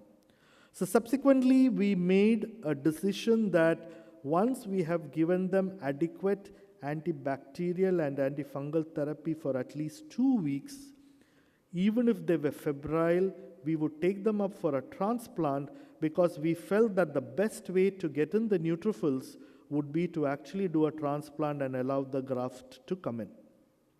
But what we needed to do for that was to try and reduce the conditioning duration from 6 days. So we actually, in some we used a shortened duration of just 3 days of fludarabine with a single dose of TBI. We used peripheral blood stem cells, and in majority we went on to cyclosporin with methylprednisolone so that we can actually reduce the time of neutrophil engraftment. And many of these patients, we decided that we would do granulocytes every day or every alternate day from the time of starting of conditioning till the period that they actually engraft. So we had about, we did about 18 patients, now it's gone up much more. It was about 77% engrafted. We had a higher incidence of graft versus host disease, and that is expected because we are sort of compromising on the GVHD protocol. But importantly, roughly about 60% of patients could be salvaged with this kind of regimen, while previously almost many of them did not even make it to transplant. So that is probably an approach which we should look at in patients who have active infection, where the infection is just not coming under control prior to transplant. And I will just briefly talk about this. Our experience has been that ATG in children, in Indian children, are very poor, the response to ATG. So while our response to adults, so anybody above the age of 15, our response rates are in the region of about 60 to 65%. But as we come to children, it comes down to about 30%, and if you are less than 7 to 8 years, it actually comes down to about 10%. Now, we are not sure about what the causes. All these people do not have any morphological abnormality suggestive of Fanconi's anemia. All of them are stress negative, and they do not have any stigmata of any inherited bone marrow failure syndromes that we can see. But still, the responses are very poor. We are actually now starting a study where we want to look at inherited bone marrow failure syndromes in this group of young patients, because we believe that either we are missing out on constitutional aplastic anemia or toxin-related aplastic anemia, which is there in the environment, and that may be the reason why they are not responsive. But our responses, as I mentioned, are very poor, and so we made this decision that many of these patients, we would actually offer them upfront transplant rather than get them through ATG, wait for them to fail ATG, and then go for a transplant. So we have about 13 children whom we took up directly, 4 who had 10 by 10 or 9 by 10 mud donors, and 9 who went for a haplotransplant between the ages of 1.5 to 9. It's a small number, but I think important is the fact that out of the 13, 9 are alive and well. And we still have graft failure. 2 of them had graft failure. We need to study a larger number, but I think this may be a good alternative for children who do not have a matched sibling donor. We need to look and see how we can reduce graft versus failure rates, but this is the kind of policy that we are following, especially when it comes to small children who do not have a matched sibling donor. The other thing which I'll just 2 minutes we'll talk about is what we are looking at. We have established donor telomere length, and so we were looking at donor telomere length in patients and the donors who undergo transplant, and some preliminary data to suggest that if you had a donor who had a short telomere, the survival seemed to be lower than those who had a normal telomere. We still need to tease out the data, but there seem to be some predictors for who actually may have a poorer survival after an allogenic transplant. So I would conclude by saying outcomes of stem cell transplantation are improving even in the Indian scenario.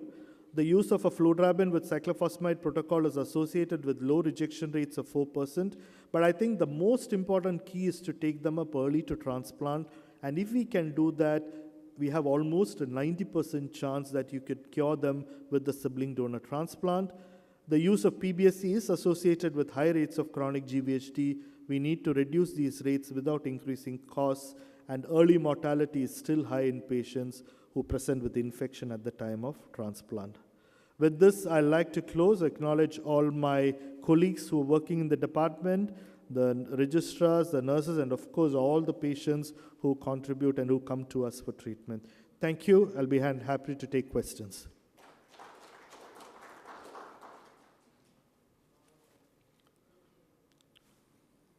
Any questions?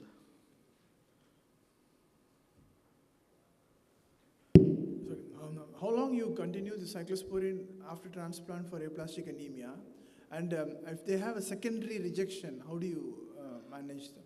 So in general, for a sibling donor, we would give full dose cyclosporin for 6 months and then taper it and stop it by 1 year. Now secondary rejection, they have to go for a transplant. We have no option. We have tried L-thrombopac, but at low doses, not at the 150. At 50, it has not worked. We generally would do a second transplant, and there we would use a fludarabine melphalan protocol rather than use a flu-cy again and go for a second transplant. What are the results of the second transplant? It's roughly about 50%.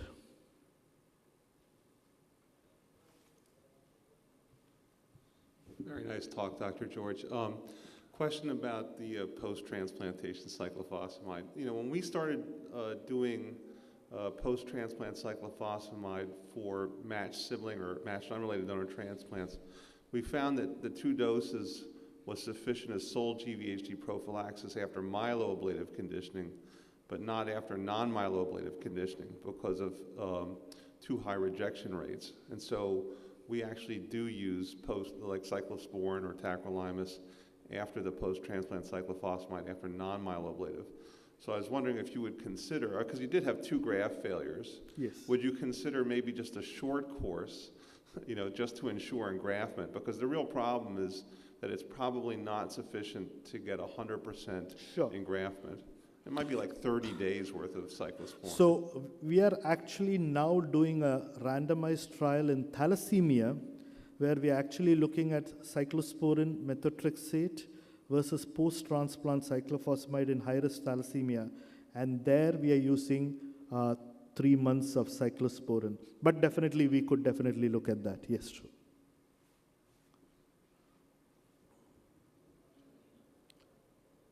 Okay, if there are no further questions, we'll go to the 4th talk, and I would invite Dr. Suparno. He's a consultant hematologist in Delhi, and he's going to talk on haploidentical transplants and aplastic anemia. I think haploidentical transplants in the country are booming.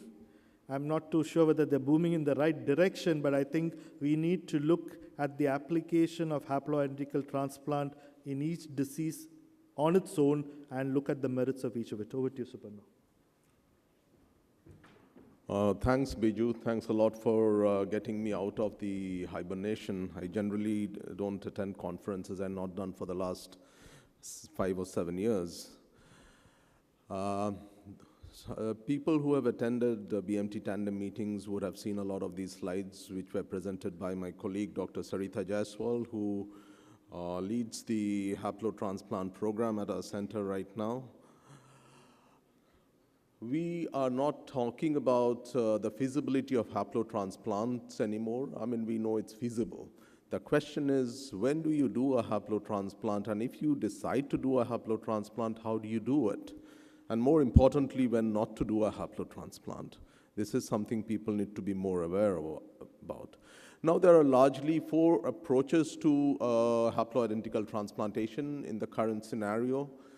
The Perugia group pioneered the use of T-cell depletion, and since then, several groups have come up with various forms of T-cell depletion, which I'll talk briefly.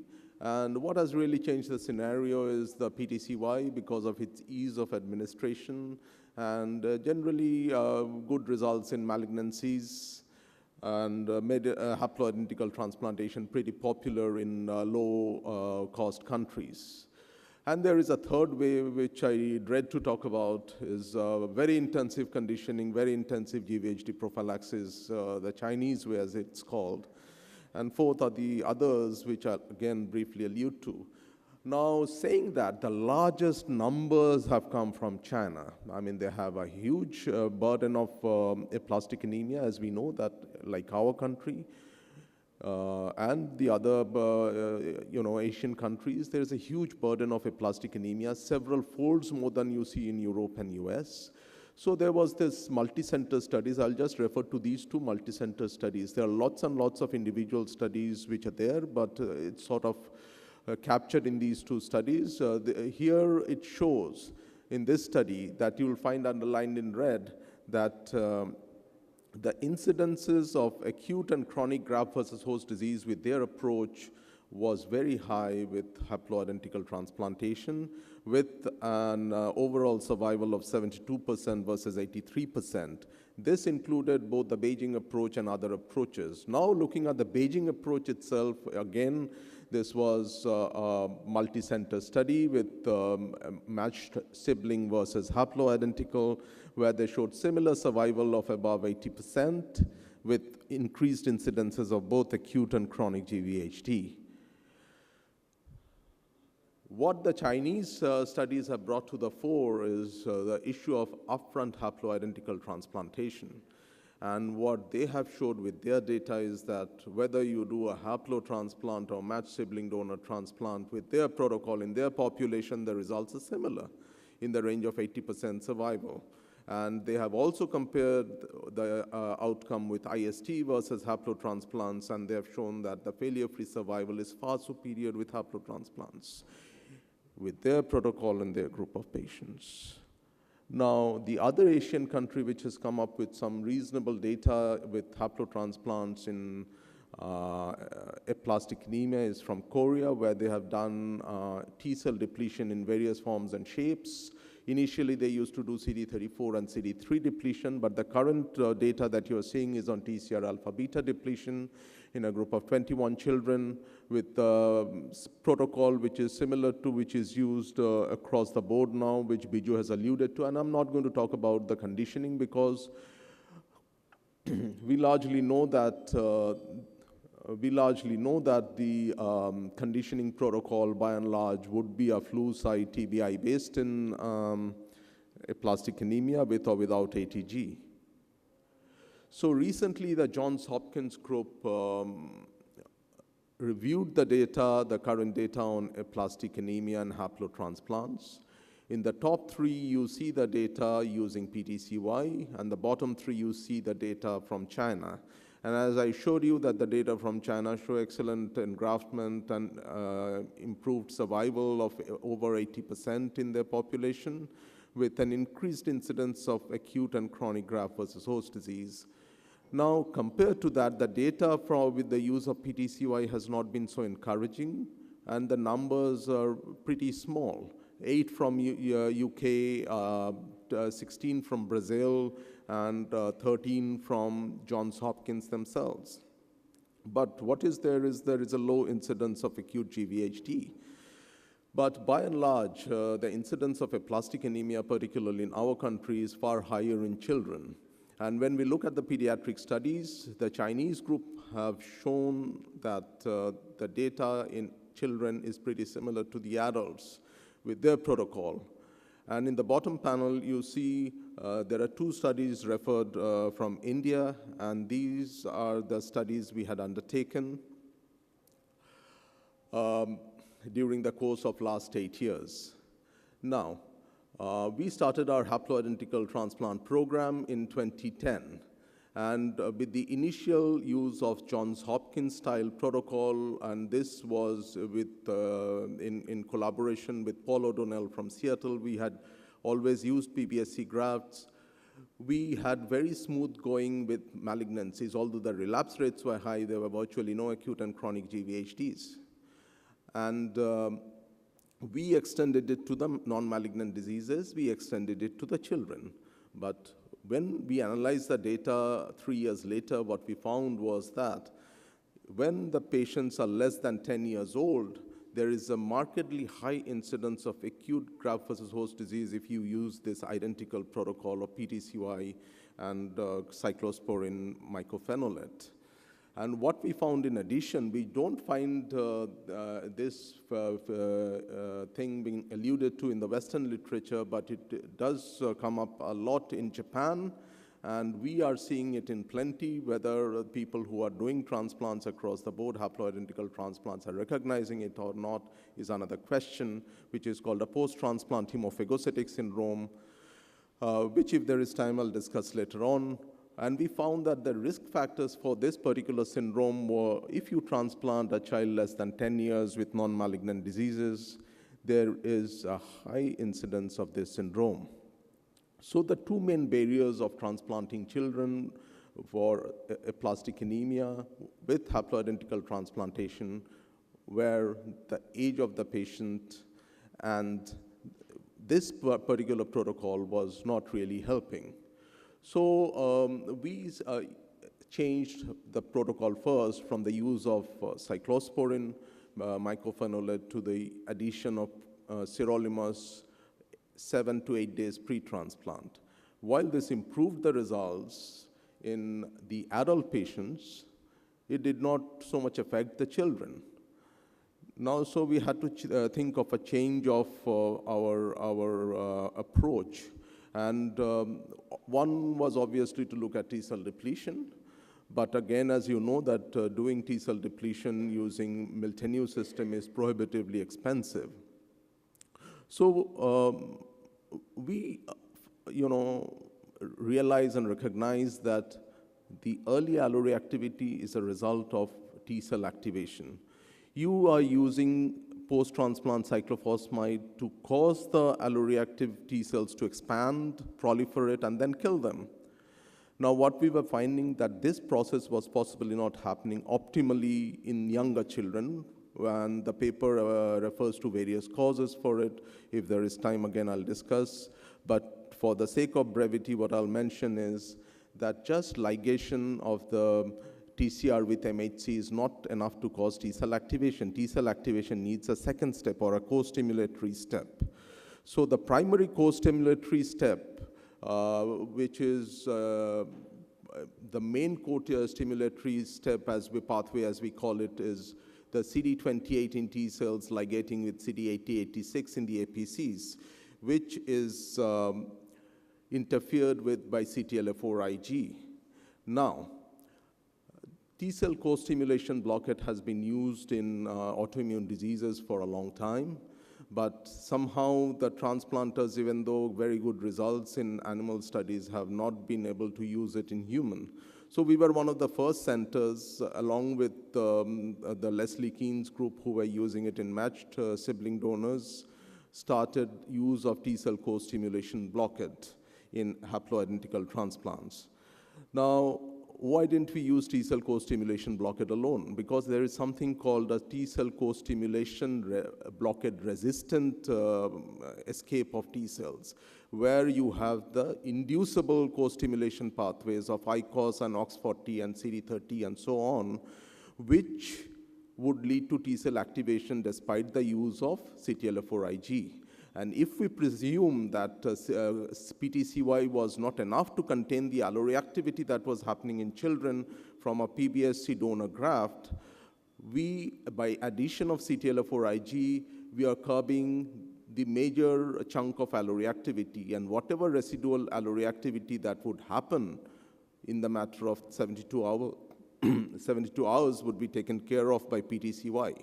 So that was the first premise or the first hypothesis based on which we originated our protocol. The second is that sirolimus, which again Dr. Young has referred to, and we have been working on the regulatory pathway for some 5 years now, and we have realized that the regulatory pathway, the regulatory T-cell pathway is the key to transplantation tolerance, amongst other things. And when we have combined sirolimus and CTLA-4 we actually clasp two major pathways which prevent the T cells from going down the regulatory pathway. And more importantly, because the TREGs, particularly the naive TREGs, express high amount of aldehyde dehydrogenase, the graft TREGs are not affected by PTCY. And this was further bolstered by the group from Giovanna Lombardi in London, Romano, who published this paper. I mean, we have been sort of liaising closely with them, has sort of proved our hypothesis where they have shown that the monocytes were actually activated down the alternate pathway in presence of the CTLA-4 instead of the other drugs which are used in autoimmune conditions. So on the top frame, you see the protocol, the modified protocol with PTCY and sirolimus, and in the bottom frame, you see the current protocol where we have incorporated abatacept or CTLA-4 at various time points post-transplantation. And what we see, this is published in Transplant Immunology some 2 years back now, sorry, 1 year back, where you see that the incidence of both acute GVHD, PTHPS, but we combinedly called early alloreactivity, has come down, and so has chronic GVHD, resulting in marked reduction in non-relapse mortality and improved overall survival in this group of around 12 young patients with haploidentical transplant compared to those who did not receive it. So, saying that these are the different approaches that have been used to carry out haploidentical transplants, what is the current sort of recommendation or algorithm people are coming up with? This is from, again, the Johns Hopkins group, where in 2017, SAA algorithm puts haploidentical transplantation absolutely way down, where every option is exhausted. And look at the recommendation from China, where their success with haploidentical transplantation is so enormous that they are saying that if you do not have a matched related donor, you give the choice to the patient whether they want ATG or they want a haplotransplant. If they wish a haplotransplant, do a haplotransplant, and haplo comes before MUD in their algorithm. But I'm more impressed with a balanced view from Japan, where they have suggested haplotransplant in very emergent cases in experienced centers. And depending on the telomere length and presence of PNH, you decide whether the patient should go for IST or upfront BMT. And if upfront BMT, if MUD is available, it's MUD. If MUD is not available, go for a haplo. And again, depending on certain factors, not just blanket recommendation for every single patient. Upfront transplant versus a late transplant, particularly of haplotransplant, Biju has discussed at length the pros and cons of it. In our scenario, it is very different than the West. To make a patient survive for 6 months, 9 months, 1 year with transfusion antibiotics is an uphill task and often impossible. But when we are talking specifically of haploidentical transplantation, the major prohibiting factor for that is presence of donor-specific anti-HLA antibodies, which they develop through multiple transfusions over a period of several months. And mind you, we do not get leukoreduced blood products for our patients by and large. So that's a major cause. In the UK, when I was there for some, a decade and more, I had seen the use of leukodepleted transfusion being made universal because of prions, and the incidence of alloimmunization, both red cells as well as the HLA alloimmunization, came down markedly. So that is one definite way of keeping this option viable, is by reducing or rather making the availability of leuko-reduced blood products universal. Now, we have focused too much on DSA, donor-specific antibodies. What we often forget is the immune system does not work with one limb. And there is another limb. When you have DSA, you have donor-specific CTLP as well. Irrespective of the MFI for DSA, you would have CTLP. And we put CTLP in our equation when we are looking at haplotransplants in patients with DSA. So suppose you decide to do a haplotransplant in a patient, what would be your next consideration? The next consideration is the donor. And this is a review where they said that there is nothing unique in the donor for AA compared to leukemia, which I kindly beg to differ. Now, when we have looked at our data after the first cohort of patients, where we found that patient age was a risk factor for early alloreactivity, in the further cohort, this remains the same. Less than 10 years, the patients are more likely to develop early alloreactivity. And when we look at in a larger cohort of patients, we find that the donor age is a significant factor which increases early alloreactivity. Now, why is that so? We, as I told you, have been working on TREGs for some time.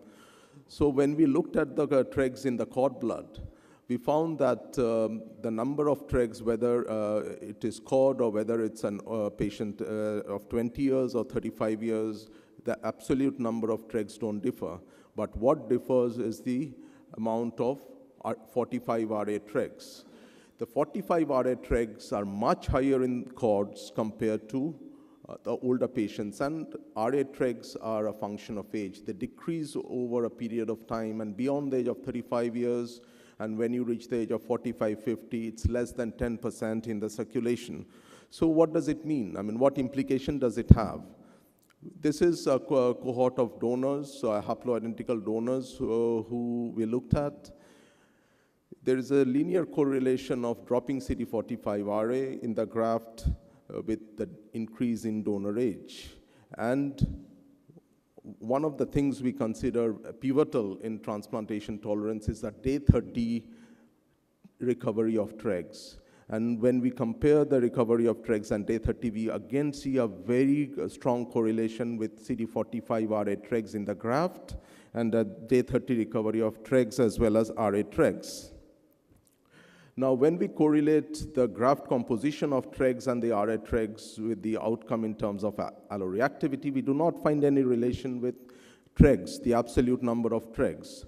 Now, by the way, TREGs are 425 FOXP3 expressing a small proportion of CD4 cells. And when we look at the RA TREGs, we find a complete dichotomy that the patients who received grafts with high amounts of RA TREGs virtually had no early alloreactivity, which of course resulted in much superior survival with a lower non-relapse mortality.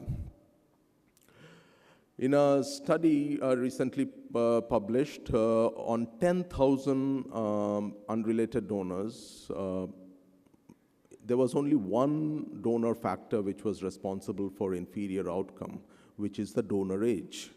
And we have known this for several decades now, but we have not been able to pinpoint on the pathophysiology behind it.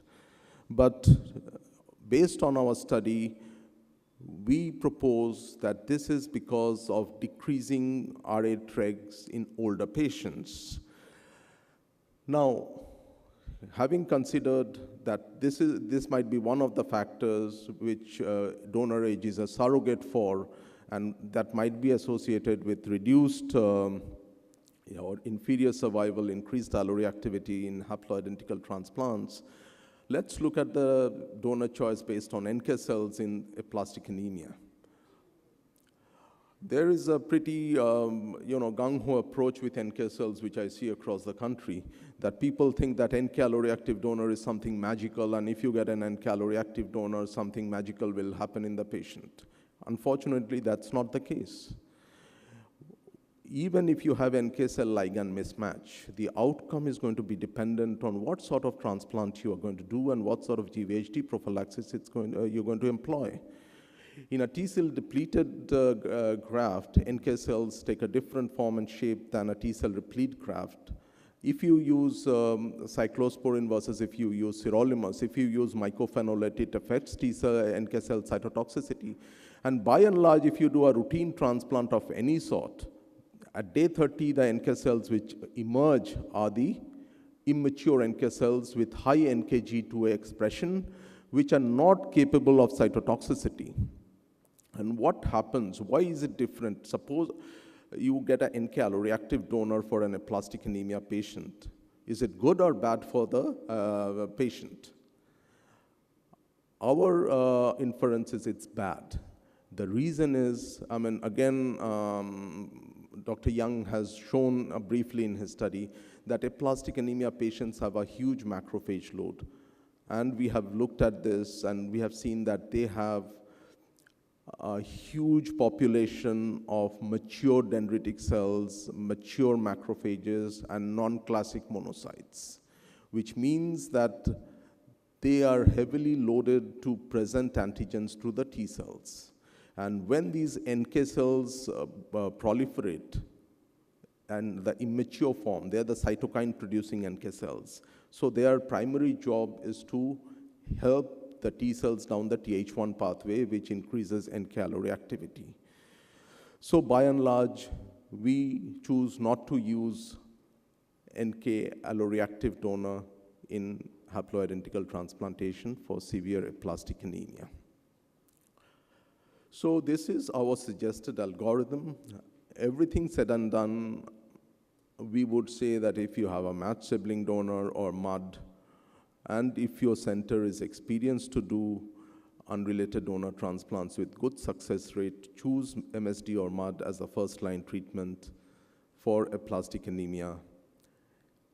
Then obviously, if you don't have that, the choice is between IST versus haplo.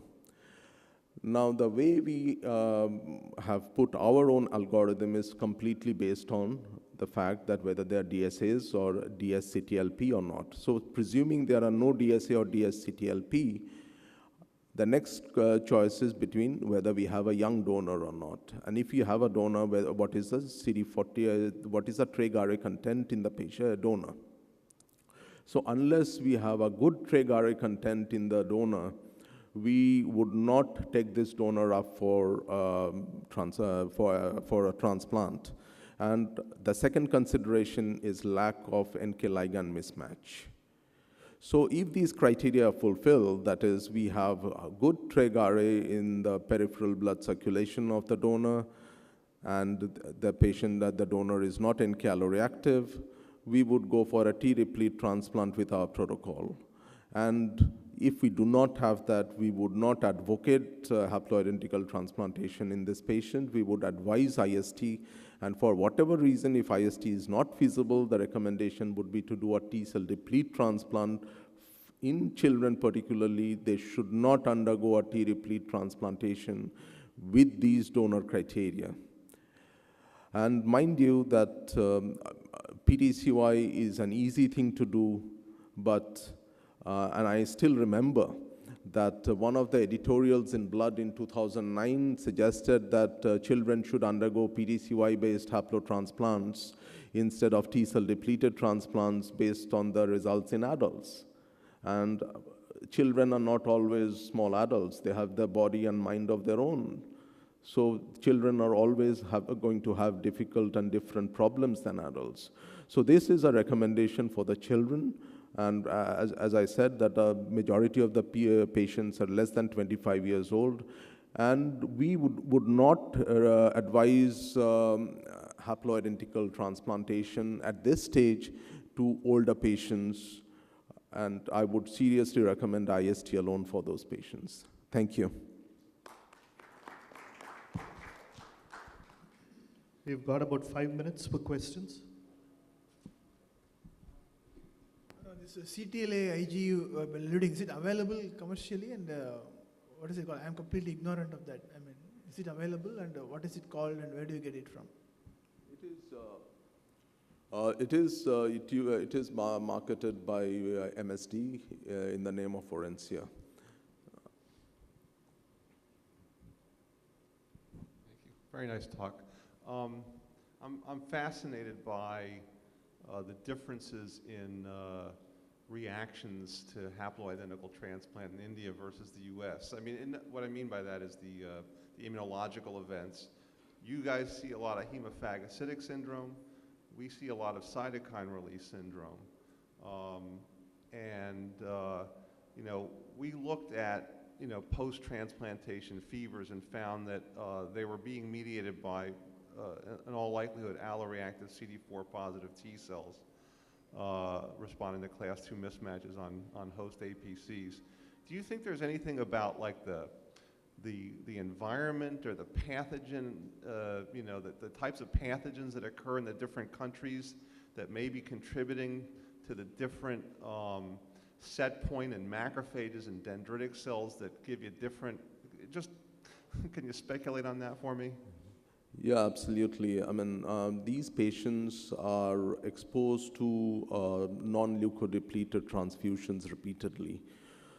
Number one, and number two, they are repeatedly infected during this course of several months before they come for a transplant. We have done marrows on these patients, and we have analyzed the marrows from the patients pre-transplant. And we have seen that they are heavily loaded with macrophages, which are heavily upregulated in terms of expression of AT86, which even CTLA-4 Ig is not enough to block. So there is a huge amount of provocation for T-cell activation based on the non-leukodepleted transfusions and the repeated infections that take place. We have seen the same and even in more sort of magnitude in patients with thalassemia and sickle cell anemia. This problem is much more expanded in patients who have been transfused for years and years before they come for transplant. And we see their the monocytic population completely switch towards a non-classical inflammatory pathway. So there, I mean, if an aplastic anemia just turns up, we have had very few patients like that, maybe one or two. And in their marrows, we have found a very different pattern. Their upregulation of AT86 or activation markers are much less than people who come much later.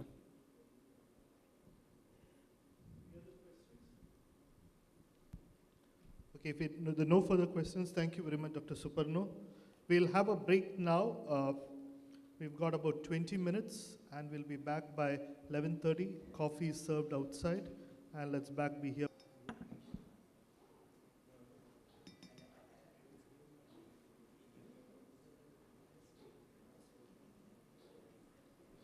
Fanconi anemia, we have Dr. Carlo Dafoe. Thank you, sir, for coming.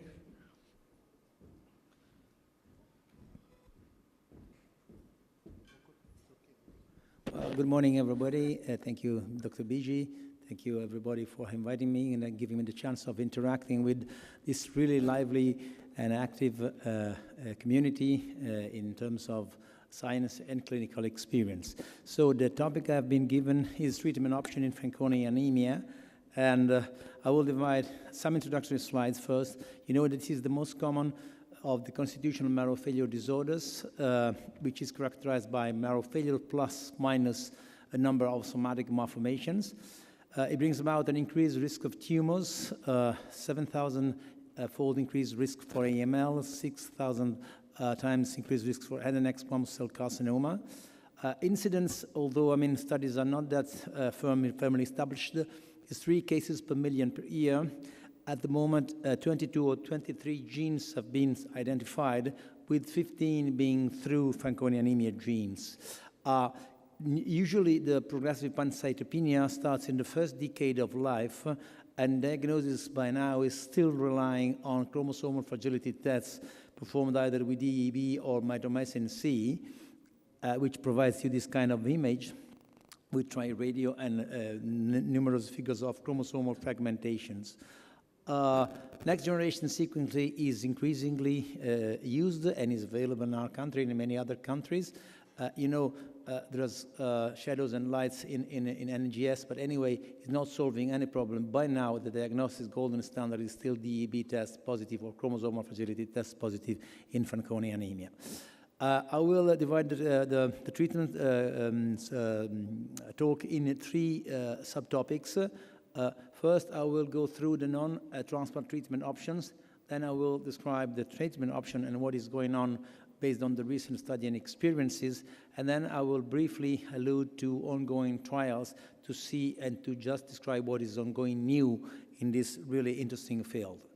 Non-transplant treatments. I would like to start with one of the experimental treatments ourselves in our team in Gasolini, along with the Cincinnati one, started out a kind of 10 years ago, which was based on the issue that in Fanconi anemia there's an overexpression of TNF-alpha, as we've learned in aplastic anemia, but now we know the story is not as simple as we thought before.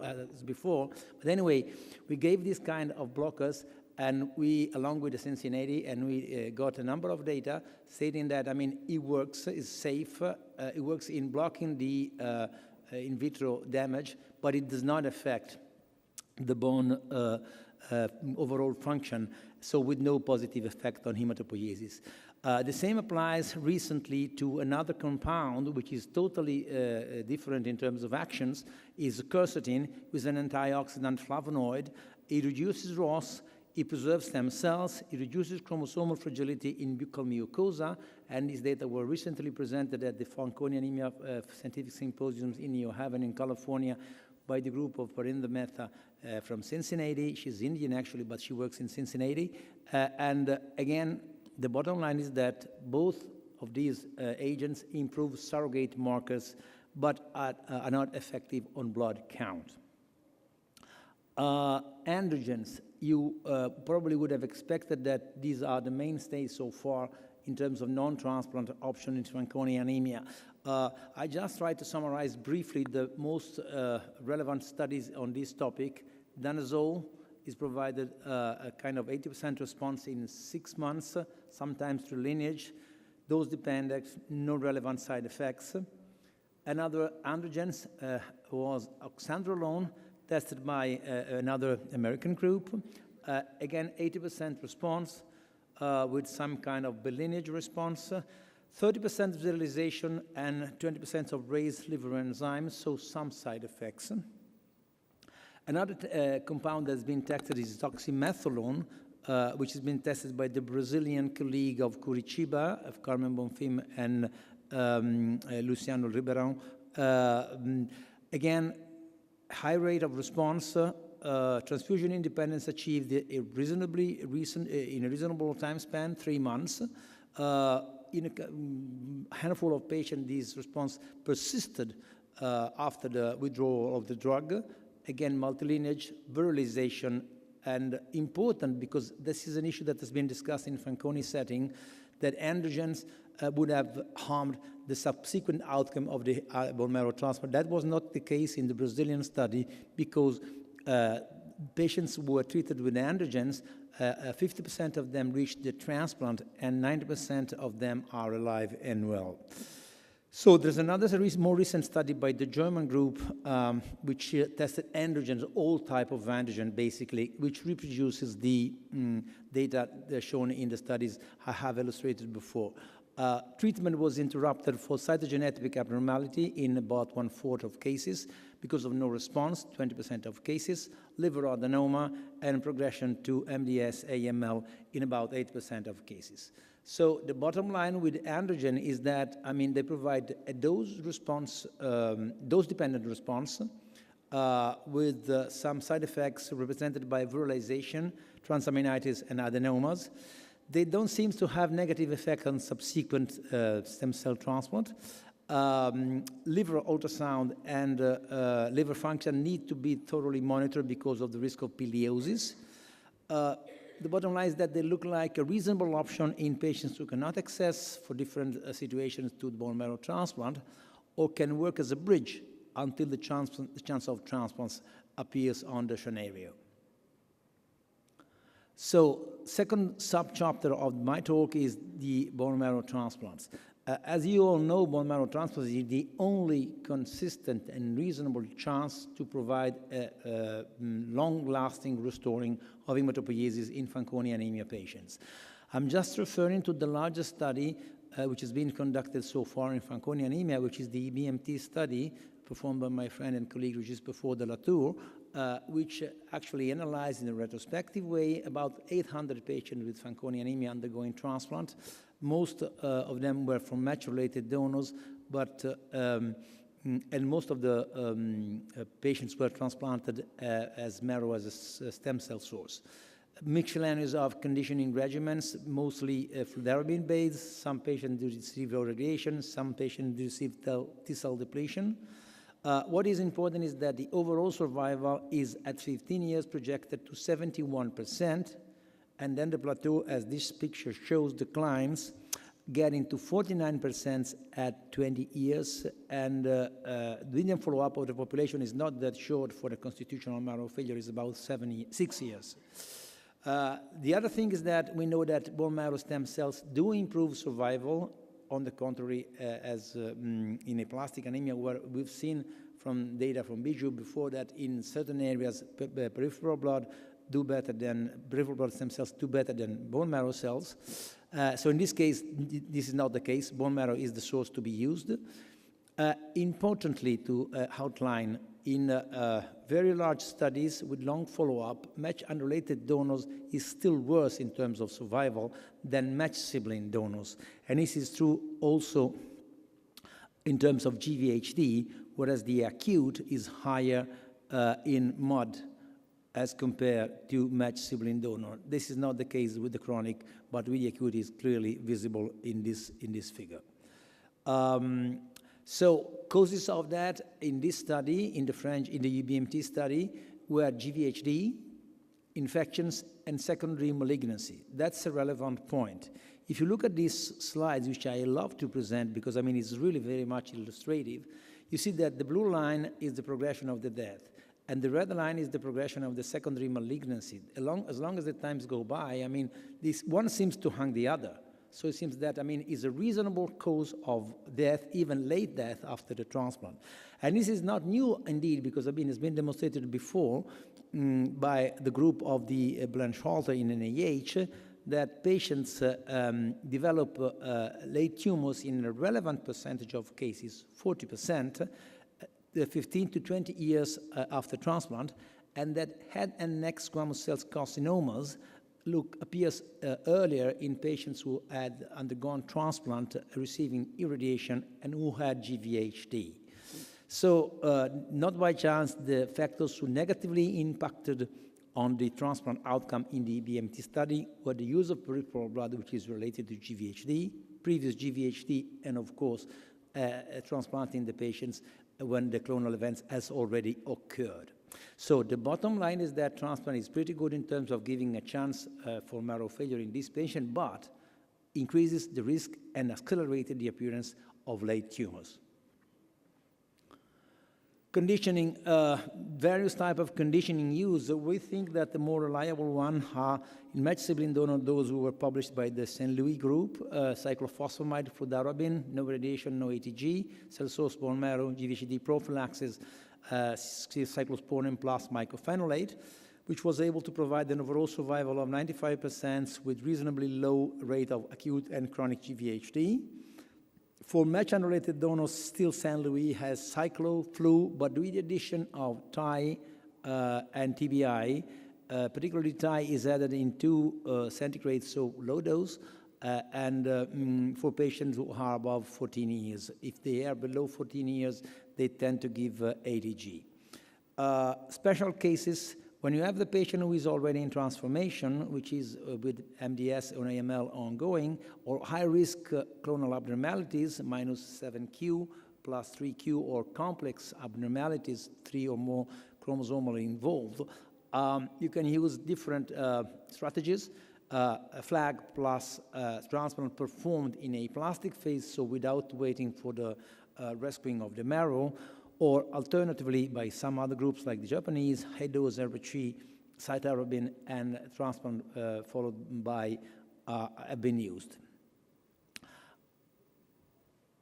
So, as you well know, there are some patients who are at very high risk of failure in Fanconi anemia, and those are mainly two categories. The first one is that in which there are the patients who already achieved transformation to MDS and AML, and this is the study from the CIBMTR published years ago on JCO, where you see that survival at 5 years is around 55%, which fully compares with a survival of 80% from the BM study in the patients who didn't really have these transformations.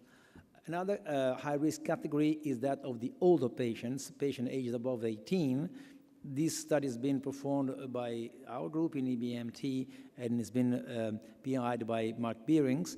It shows that patients over the age of 18 do have a poor outcome with no survival at 8 years of 34%. Alternative donor transplants. There are two main studies which came up one after the other recently. The first one is the New York-Cincinnati protocol, 45 patients, no irradiation protocol, source of cells, peripheral blood, T-cell depleted peripheral blood, and the follow-up is reasonably long. Again, it was 41 months, which is nearly 4 years. And the overall survival is spectacularly high, 80%, and GVHD also is rather low, far below the threshold of 10, which is pretty good in a disease like Fanconi, where we have seen that GVHD is really causative of the risk of increasing the risk of tumors.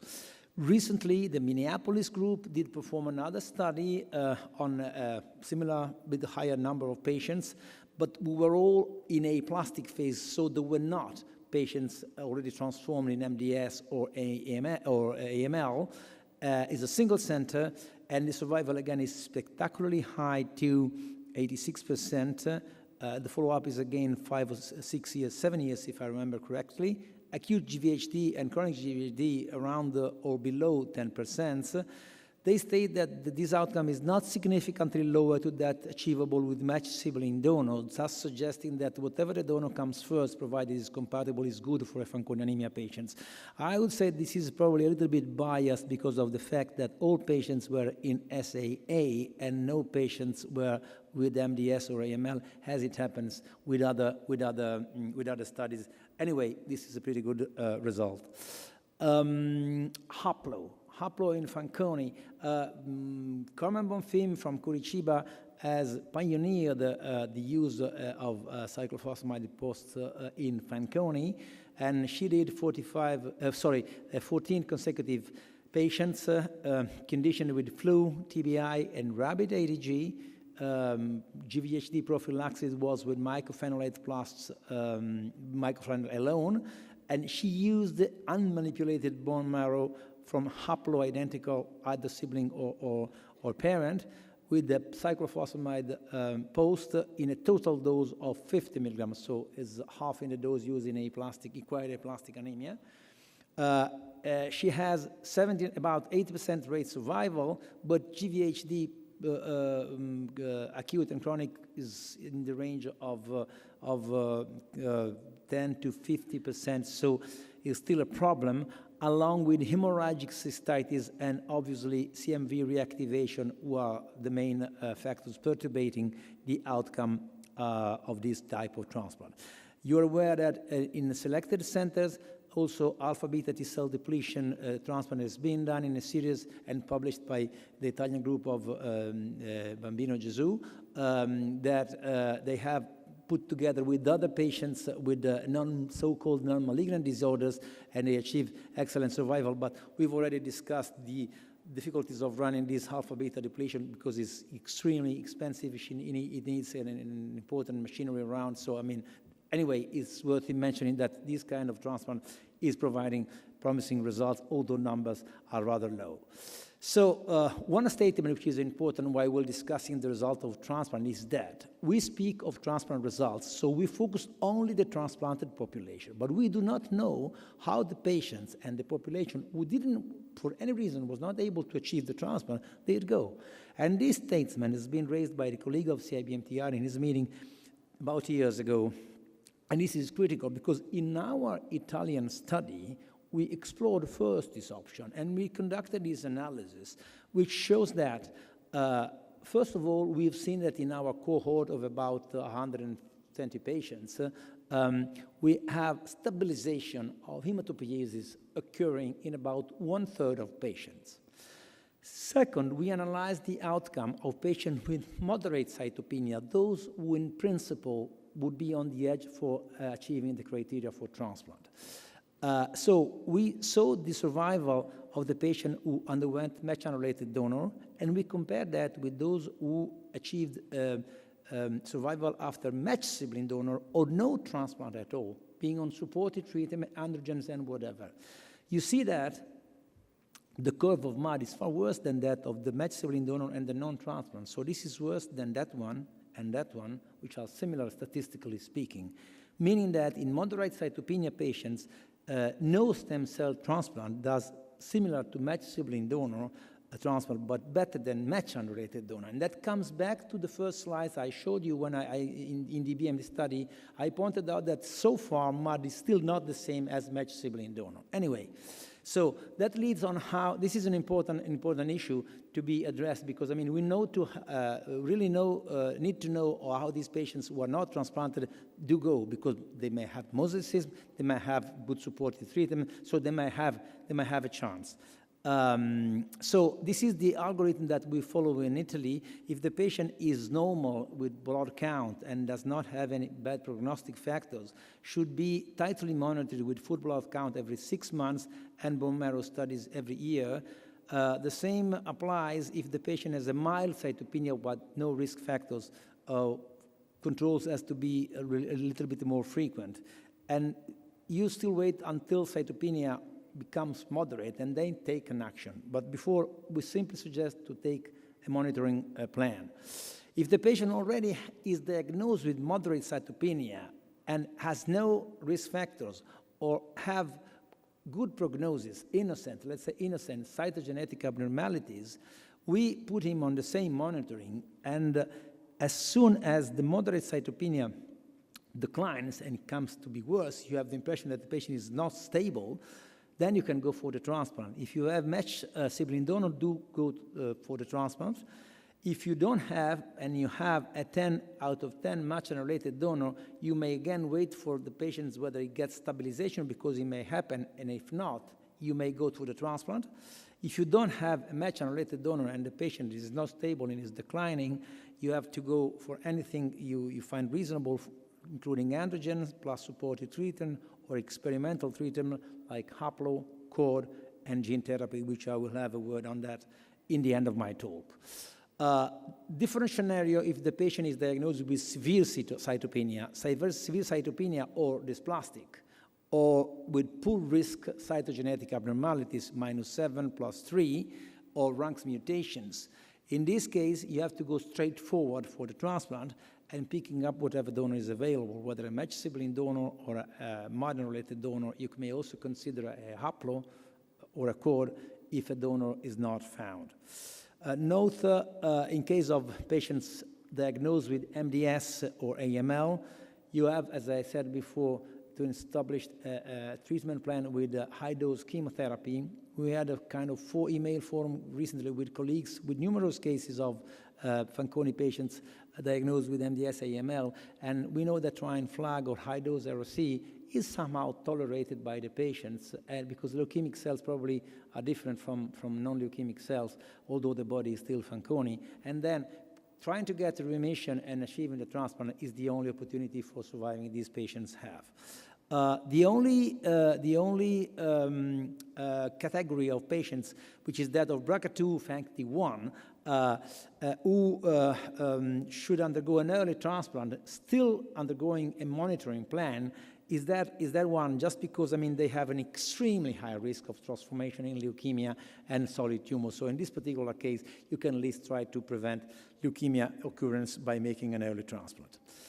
So my last minutes will be dedicated just to show you what is ongoing in the Fanconi anemia setting in terms of transplant. We know there is a trial on N-acetylcysteine, which is an antioxidant, which is running in a multi-center way in Canada. Metformin, which is an anti-diabetic drug, has been shown by preclinical data to improve hematopoietic stem cell function and reducing cancer risk in a mouse model. There is an ongoing trial which is PI'd by Akiko Shimomura, and I think that trial has already started recruiting. There is a thrombopag. I mean, we've learned from Neil's talk before that he has a number of important and relevant biological action in addition to stimulating the proliferation and expansion of the hematopoietic stem cell pools. We know by the study that Tom Finkler has run in his lab that it improves DNA repair, so reduces the breakages, blocks the pro-inflammatory cytokines, interferon gamma, reduce intracellular iron content, which is something that may be useful for Fanconi anemia patients highly transfused, and increases Tregs. There's a phase 2 clinical trials, which is ongoing in NIH. If you have the guy here, so you want to know more, you should ask him. And I think that recruitment has already started. Gene therapy, there are a number of protocols. One is in Seattle, the other one is in Europe, in Madrid, ran by Juan Bueren from CMAT. This is interesting because, I mean, it's a phase 1-2 treatment lentiviral-mediated gene therapy trial in which the patient is harvested immediately soon after diagnosis because we need good marrow for making the transfections. 10 patients have been recruited in that study. What is interesting is that, okay, hematopoietic stem cells are mobilized with a combination of GCSX and pyriproform, multiple apheresis for collecting the cells. This is standard procedure for gene therapy. What is relevant is that hematopoietic stem cells are infused without any conditioning because of the presumption that conditioning may worsen the risk of late tumors, as we have seen before from the EBMT study. And what are the results of this study, which were presented recently, less than a month ago, at the Fanconi Anemia Fund Symposium Richards in New Haven? There is a marked expansion of gene-corrected cells. There is a correction of the phenotype in peripheral blood and bone marrow cells, and there is a trend to stabilization of bone marrow function and a blood count with no chronic transfusion up to 2 years after the infusion of the cells. So take-home message for Fanconi. Transplant is so far the only consistent option capable to restore hematopoiesis, although it increases the risk of cancer. Preemptive transplant, as performed in some transplant centers, I have to say, is not recommended just because of this risk. What is important is that patients undergo a tight monitoring since diagnosis to intercept the momentum. Tight lifetime monitoring after transplant is highly recommended because surveilling of the risk of malignancies and the follow-up has to be performed in center experts in marrow failure because they do know the tricks. That was my last slide. No, that was my last slide. This is my last slide because it's a thanks slide. I want to thank a number of colleagues and friends, Regis Befodoratore and Antonio Risitano from the BMT Severe Plastic Anemia Working Party, Johanna Swan, Carmen Bonfin, Parinda Meta, with whom I put together the data of the Italian registry, of course the Italian Pediatric Hematology Centers, the working party of the EBMT, and the patients, of course, and their family, which are the most important. Thank you very much indeed. Thank you, Dr. Carlo. Any questions from the audience? Let me start with 2 questions. So from your table which you had in terms of diagnosis and the follow-up, does that mean that those who have a moderate cytopenia or a mild cytopenia, you do not expose them to androgenic steroids? We don't do that in Italy, although some centers do. For instance, the Sloan Kettering does that. Maybe you do that. Other centers do, because I mean we want to avoid side effects which sometimes can occur, and we prefer to leave because I mean we want to follow them thoroughly. They may have the chance of getting mosaic, which happens in 15 to 25% of cases, and so we are rather conservative. Because one of the challenges that we see is we get a patient who's coming with transfusions, we start them on danazol, and they do well. And they also have a match sibling donor. And then we are sort of debating, should we take them up for a transplant, or do we wait till they fail or progress on danazol before we take them up for a sibling donor transplant? Transplant-related mortality in Fanconi that ranges between 10 to 20%, match sibling donor and match unrelated donor. And if you look at the follow-up in long terms, things are even worse because, you get tumors and you get other complications.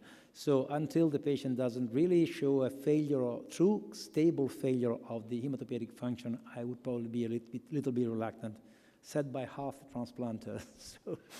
The second question was, in terms of patients who are Fanconi with MDS or AML, is the conditioning regimen that you give different, or do you follow the fludarabine cyclophosphamide even for them? We tend to be myeloablative as you can be myeloablative in a Fanconi anemia patient. So the conditioning, I think, was the most frequent conditioning being used was fludarabine cyclophosphamide plus TBI, I think. Any questions from the audience? Okay. Thank you very much, Dr. Kalu. Now we're going to sort of shift gears from aplastic anemia to myelodysplastic syndromes. And Dr. Mayur Parihar is going to talk about MDS, the role of bone marrow in diagnosis and prognosis. Unfortunately, Dr. Ghulam Mufti was unable to reach in time for today's talk, so I've asked him also to talk a bit about somatic mutations in MDS. Dr. Mayur. Yeah, thank you, sir. At the outset, I'd like to thank the organizers for having me here. So for next 25 minutes, I'm actually going to talk on the basics of diagnosis and the prognosis of myelodysplastic syndromes. Now, as we all know, myelodysplastic syndrome, it's a heterogeneous disorder. It's a clonal hematopoietic myeloid disorder characterized by ineffective hematopoiesis resulting in cytopenias and an inherent risk to develop into acute myeloid leukemias. A patient is suspected of having MDS when you get cytopenias when he comes to the clinic, and that prompts a bone marrow examination. The diagnosis heavily depends on identifying dysplasia on the bone marrow and then obviously a cytogenetic workup. So the diagnostic methods what we have in the lab today, cytomorphology, a bone marrow biopsy in order to look at the cellularity and the topography of the bone marrow. We could look at aberrant maturation of the hematopoietic cells and aberrant antigen expressions and use flow cytometry to diagnose dysplastic cells. And the genomic evaluation, which I would be actually dealing much more in detail in tomorrow's session, is an essential part of workup of any patient with myelodysplastic syndrome. Karyotype is still considered one of the most important investigations, both in classification as well as in the risk stratification. FISH can be done, I will talk about it. And SNP arrays, since most of the abnormalities you see in myelodysplastic syndromes are copy number variations, SNP arrays are an important tool wherein you can identify not only the different copy number variations, those that are cryptic that cannot be seen on the karyotype, but they also identify the uniparental isodisomies, which you don't pick up otherwise. And with large amount of information coming through the high throughput sequencing, a complete molecular mutational profile of MDS today is becoming more and more important, both in diagnosis as well as in classification of patients with myelodysplastic syndrome. So coming to some basics, dysplasia should be seen in 10% of cells in at least more than one cell lineage. And before you classify a patient of MDS, you have to rule out other causes, the clinical history, the drug history, alcohol abuse, and so on. The quality of smears is extremely important. And once you identify the dysplasia, if you look at the WHO classification, you look at identifying whether the dysplasia is unilineage or multilineage. You characterize the dysplasia, and in absence of dysplasia, a patient with cytopenia can still be classified as myelodysplastic syndrome based on the characteristic cytogenetic abnormalities. So these are a few pictures showing dysplasia. You could have dyserythropoiesis, wherein you look at karyorrhexis, nuclear abnormality, cytoplasmic abnormality, nuclear bridging, and yes, a good Prussian blue stain to demonstrate your ring sideroblasts. The most common dysmyelopoietic features that you see are hypogranularity, pseudopelger anomalies. And the megakaryocytes, the most common dysplastic features you see are micromegakaryocytes and monolobated nuclei. You can see a megakaryocyte with a number of nuclei in there. And bone marrow biopsy is an important tool wherein you can appreciate the dysplastic features in the megakaryocytes in a much better way.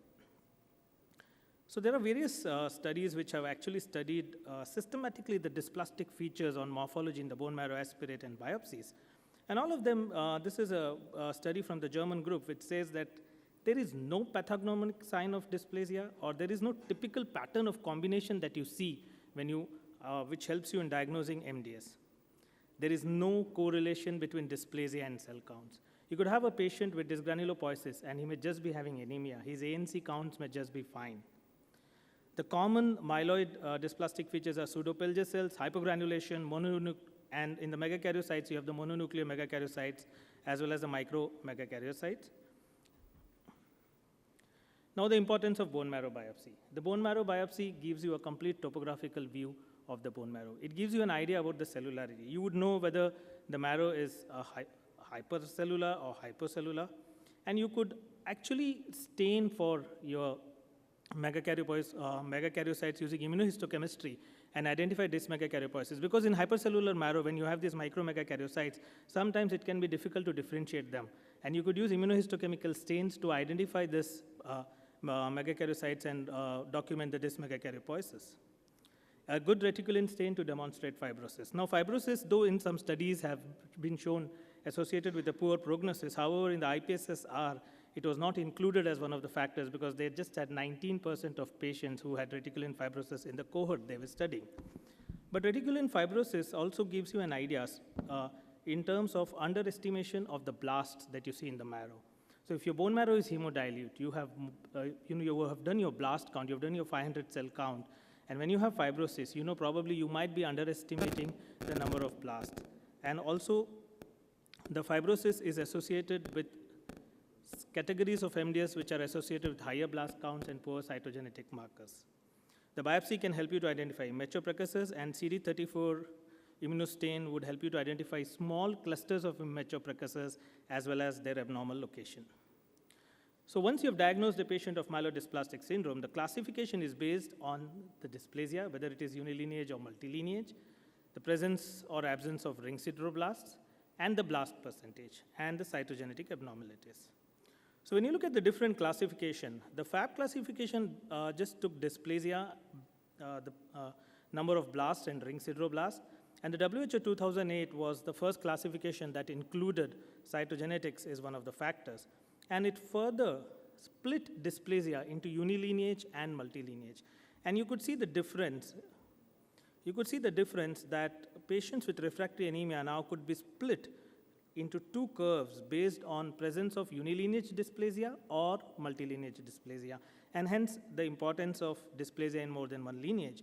And the RAB was further split into RAB 1 and 2. The 2016 classification made certain changes. So refractory anemia was replaced by myelodysplasia, because always, as I said, the dysplasia did not correlate with the cytopenia you were seeing. So a patient would be having dyserythropoiesis but may not have a low hemoglobin, and that's why it was replaced by myelodysplasia. The mutational data was taken into consideration, and if you had an SF3 beta 1 mutation, then you could diagnose a patient with an MDS with a ring sideroblast with as few as 5%. Cytogenetic abnormalities like trisomy 8, which is one of the commonest myeloid neoplasm-associated abnormality, was not included.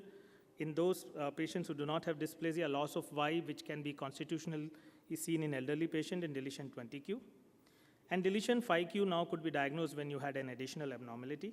They also recommended, except for monosomy 7 and deletion 5, and deletion 7q, and also a TP53 mutation analysis in order to look for response for lenalidomide was included. And AML M6 was, erythroid myeloid was got rid of, because now your cell count was based on all the nucleated cells of the bone marrow. So this is a 2016 classification, and this is one of our patients. So previously this patient would not be called as a deletion 5q syndrome, but now with the new classification, a deletion 5q with trisomy 8, it still stays as a deletion 5q syndrome.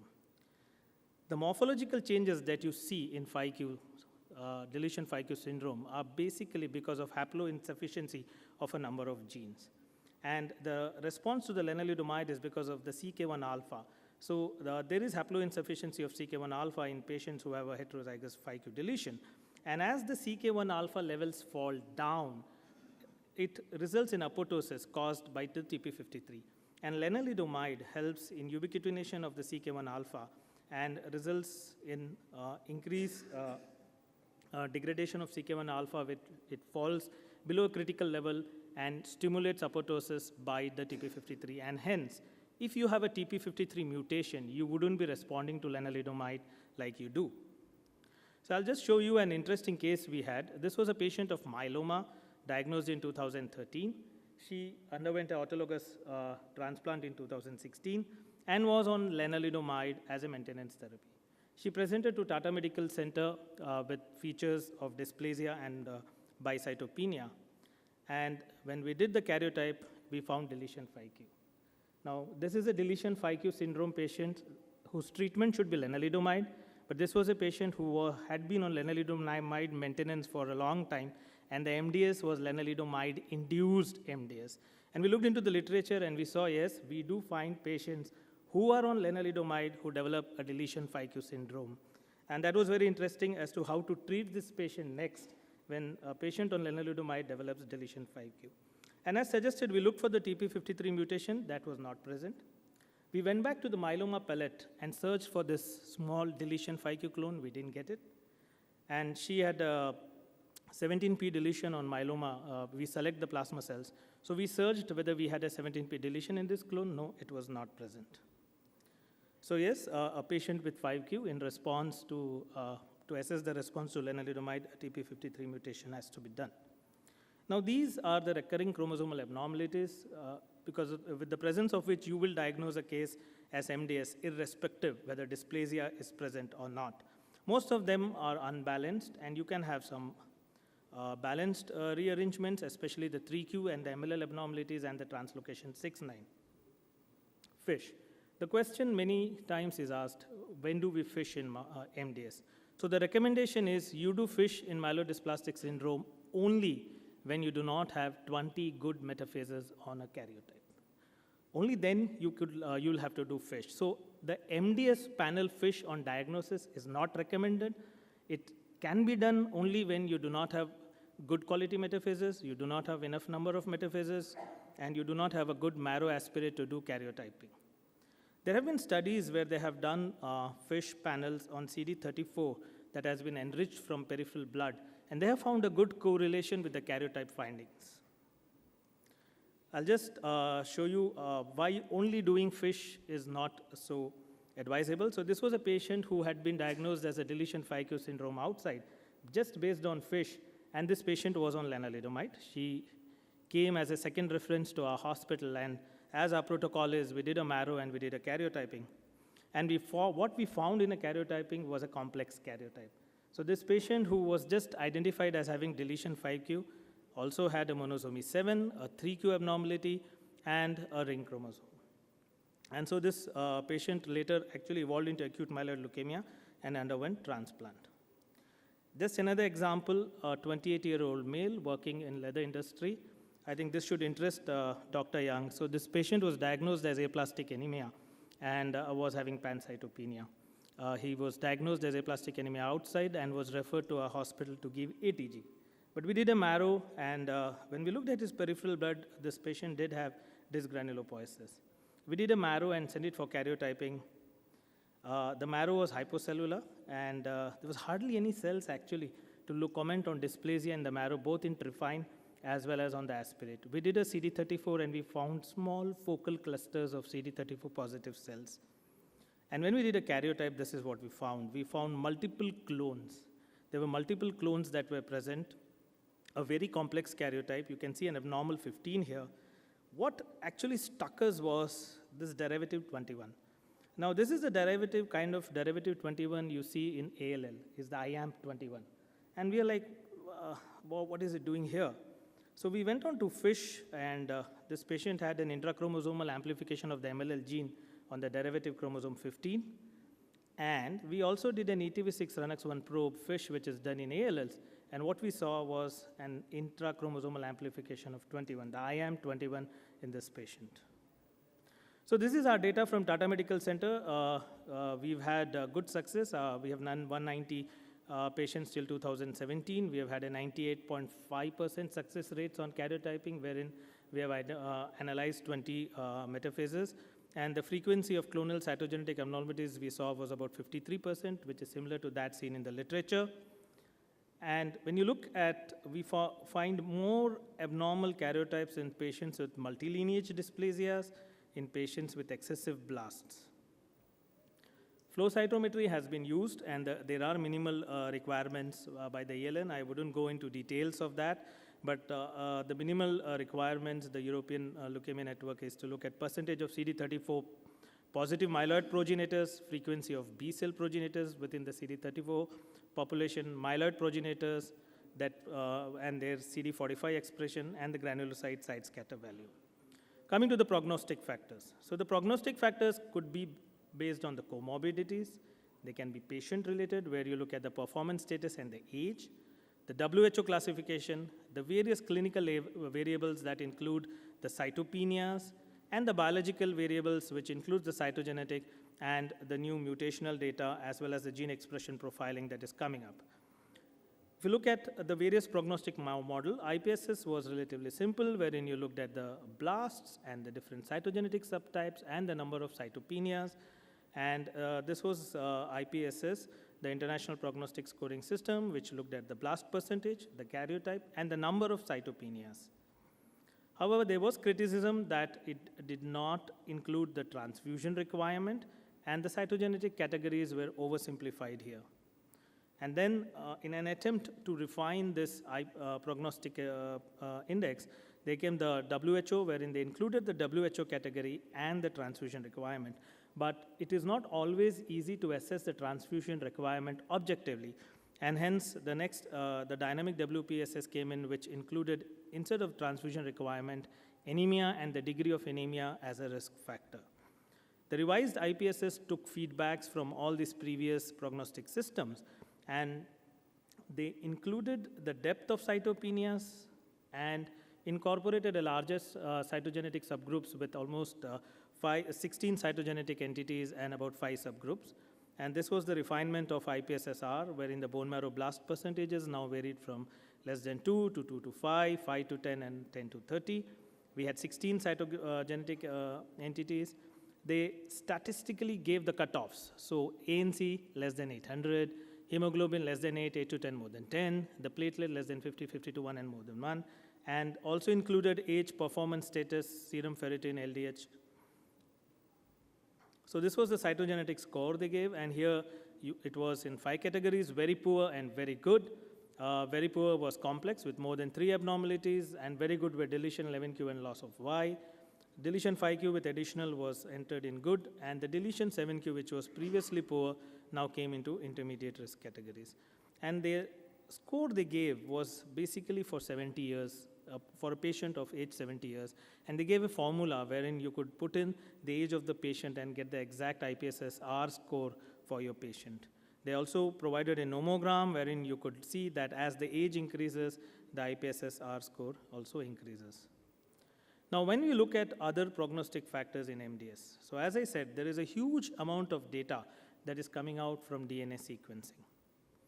And with the next generation sequencing, you have many studies which are showing the whole mutational landscape of myelodysplastic syndrome. And the various genes that are mutated in MDS belong to the categories: the splicing factors, the epigenetic regulators, the mutations in transcription factors, mutations in kinase signaling, and others. The commonest mutations were seen in the splicing factors, with the SF3 beta 1 was the commonest, 23%. And the SF3 beta 1 mutation is basically a splicing factor mutation that results in alternative defective splicing of the genes that are involved in iron metabolism, and hence you get formation of these ring sideroblasts. This paper from looked at not only the mutations, but also the number of mutations, the clonal and subclonal mutations, and so on. But you must understand that just the presence of mutation, you cannot diagnose a case of myelodysplastic syndrome. Because these mutations actually result in waves of clonal expansion and can occur much early, even when before the patient has developed myelodysplastic syndrome. So I'll talk about these entities. So you can have mutations as early when there is no cytopenia and no dysplasia. These patients are clonal hematopoiesis with indeterminate potential. And as the mutations are gained and more mutations are gained, the cooperating mutation results in waves of clonal expansion and development of myelodysplastic syndrome. For those who don't know, we have these entities, and I'm sure you must know the clonal hematopoiesis of indeterminate potential. You do not have cytopenia, and you do not have dysplasia here. And these patients have mutational clones with a variant allele frequency of more than 2%. The common mutations that are seen are DNMT3A, the TET2 mutations, ASXL1, SRF, SF2, and TP53. Then you have idiopathic dysplasia of unknown significance, wherein there is dysplasia, but it is not enough to classify them as a MDS. And here they do not have any mutations. And when they have mutations, you have clonal cytopenias with unknown significance, and then you have ICUS, wherein you just have cytopenias and no mutations. So when you look at the mutation, the presence or absence of mutation is not a binary entity. So when you look into the IPSS-R, the presence of blast percentages, and the dysplasia, the prognostic significance of mutations varies whether the patient has less than 5% blasts or more than 5% blasts.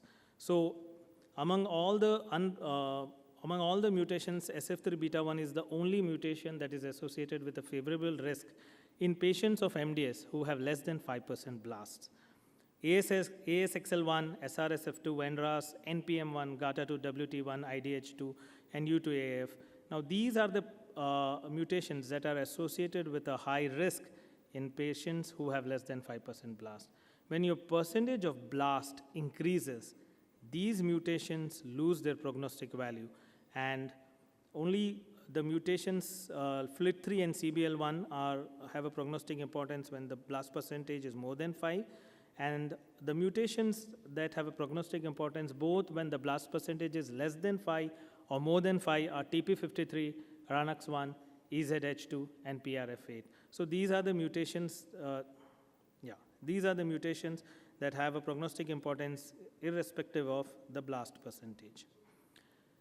This group also looked at the presence of subclonal mutations. So clonal mutations are those which are present in all the cells or most of the numbers of cells, and then you have small clones or the subclones that have mutations. And they showed that even if a patient had a subclone of TET2 or SRSF2 or these mutations, the patients did badly.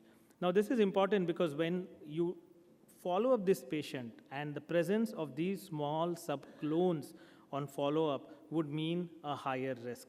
And it will be interesting to see how this data is included into the routine practice.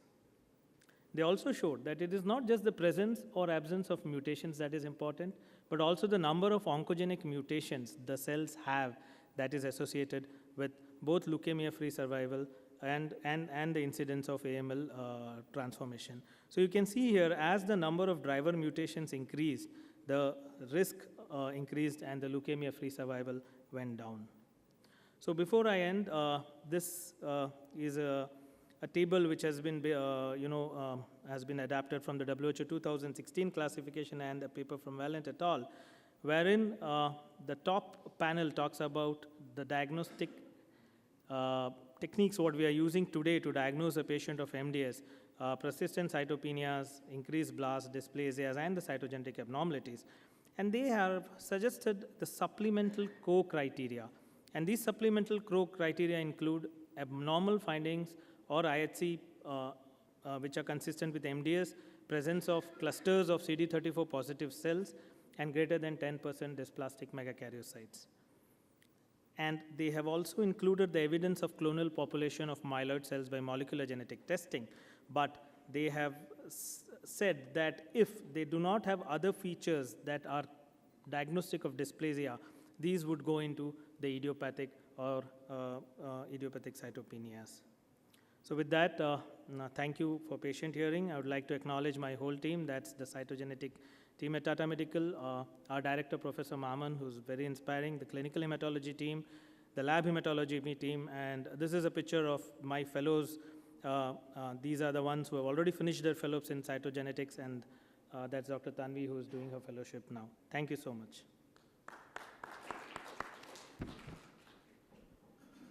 Thank you, Mayur. Any questions, audience? Just a couple of questions. Sure.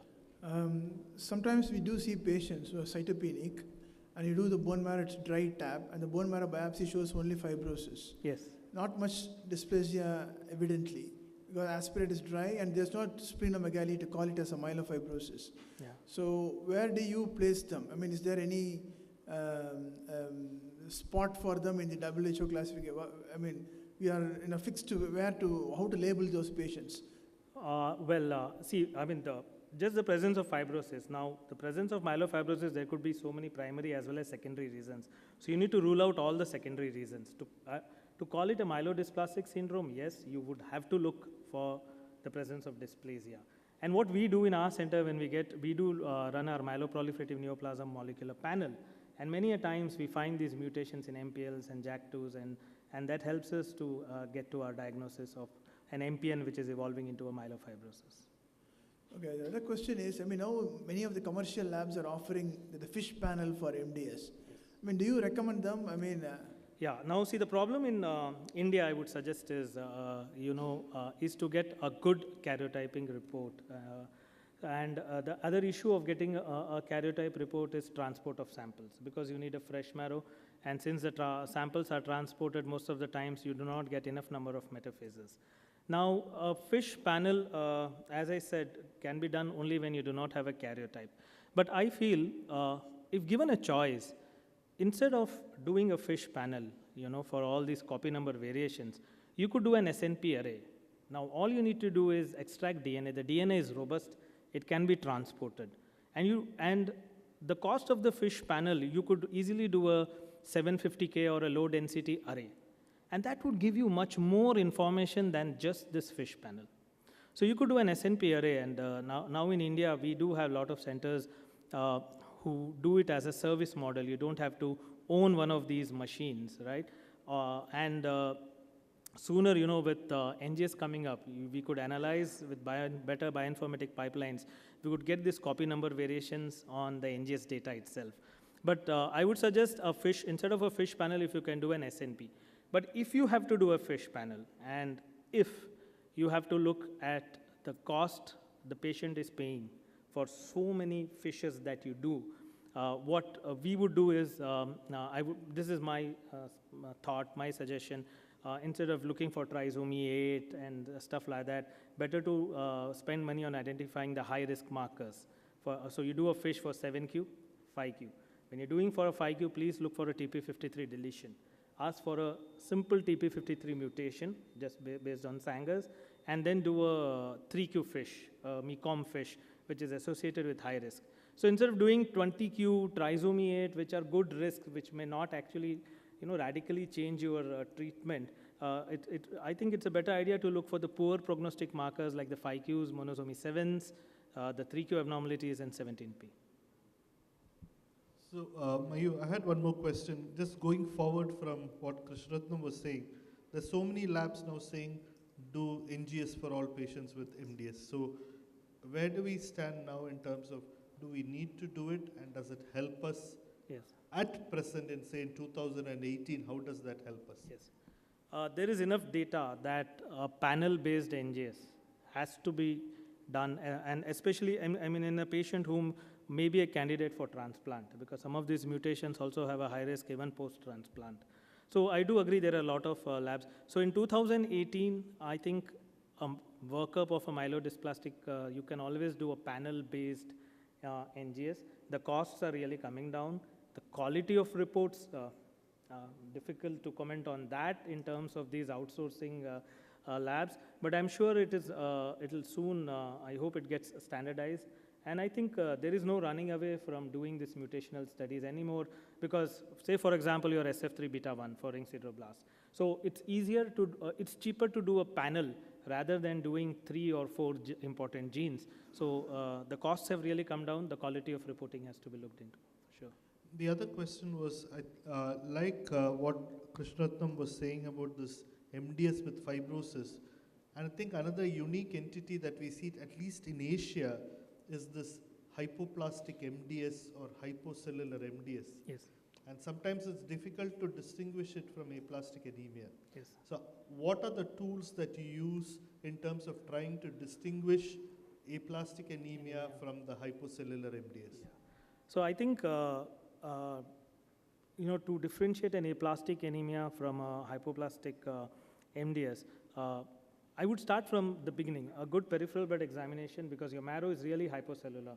And when you, even though there might be a lot of pancytopenia, you can still try to identify features of dysplasia, which are so very important. As we previously thought that presence of cytogenetic abnormalities makes it MDS is not true anymore. You can find monosomy 7 in patients with aplastic anemia and so on. And so these patients, though, have an increased risk to develop into an MDS.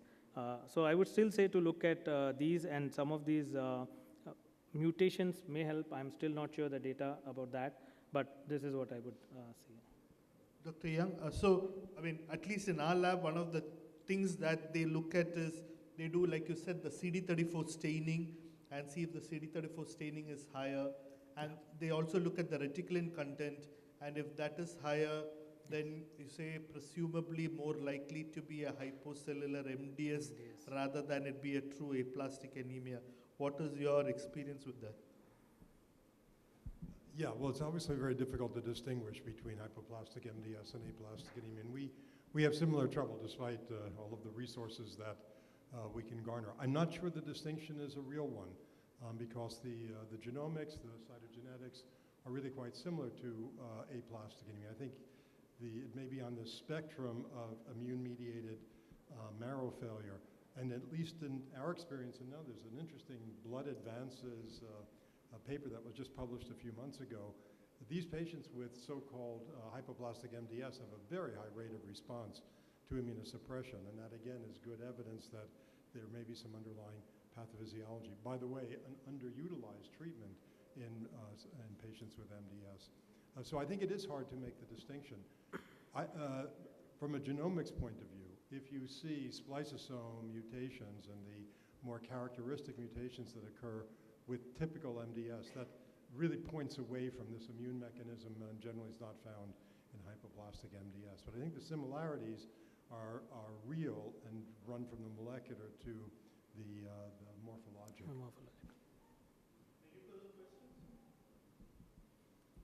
If not, thank you, Mayur. Thank you. Thank you. We'll just move to the last talk in this section. I'd like to invite Dr. Neeraj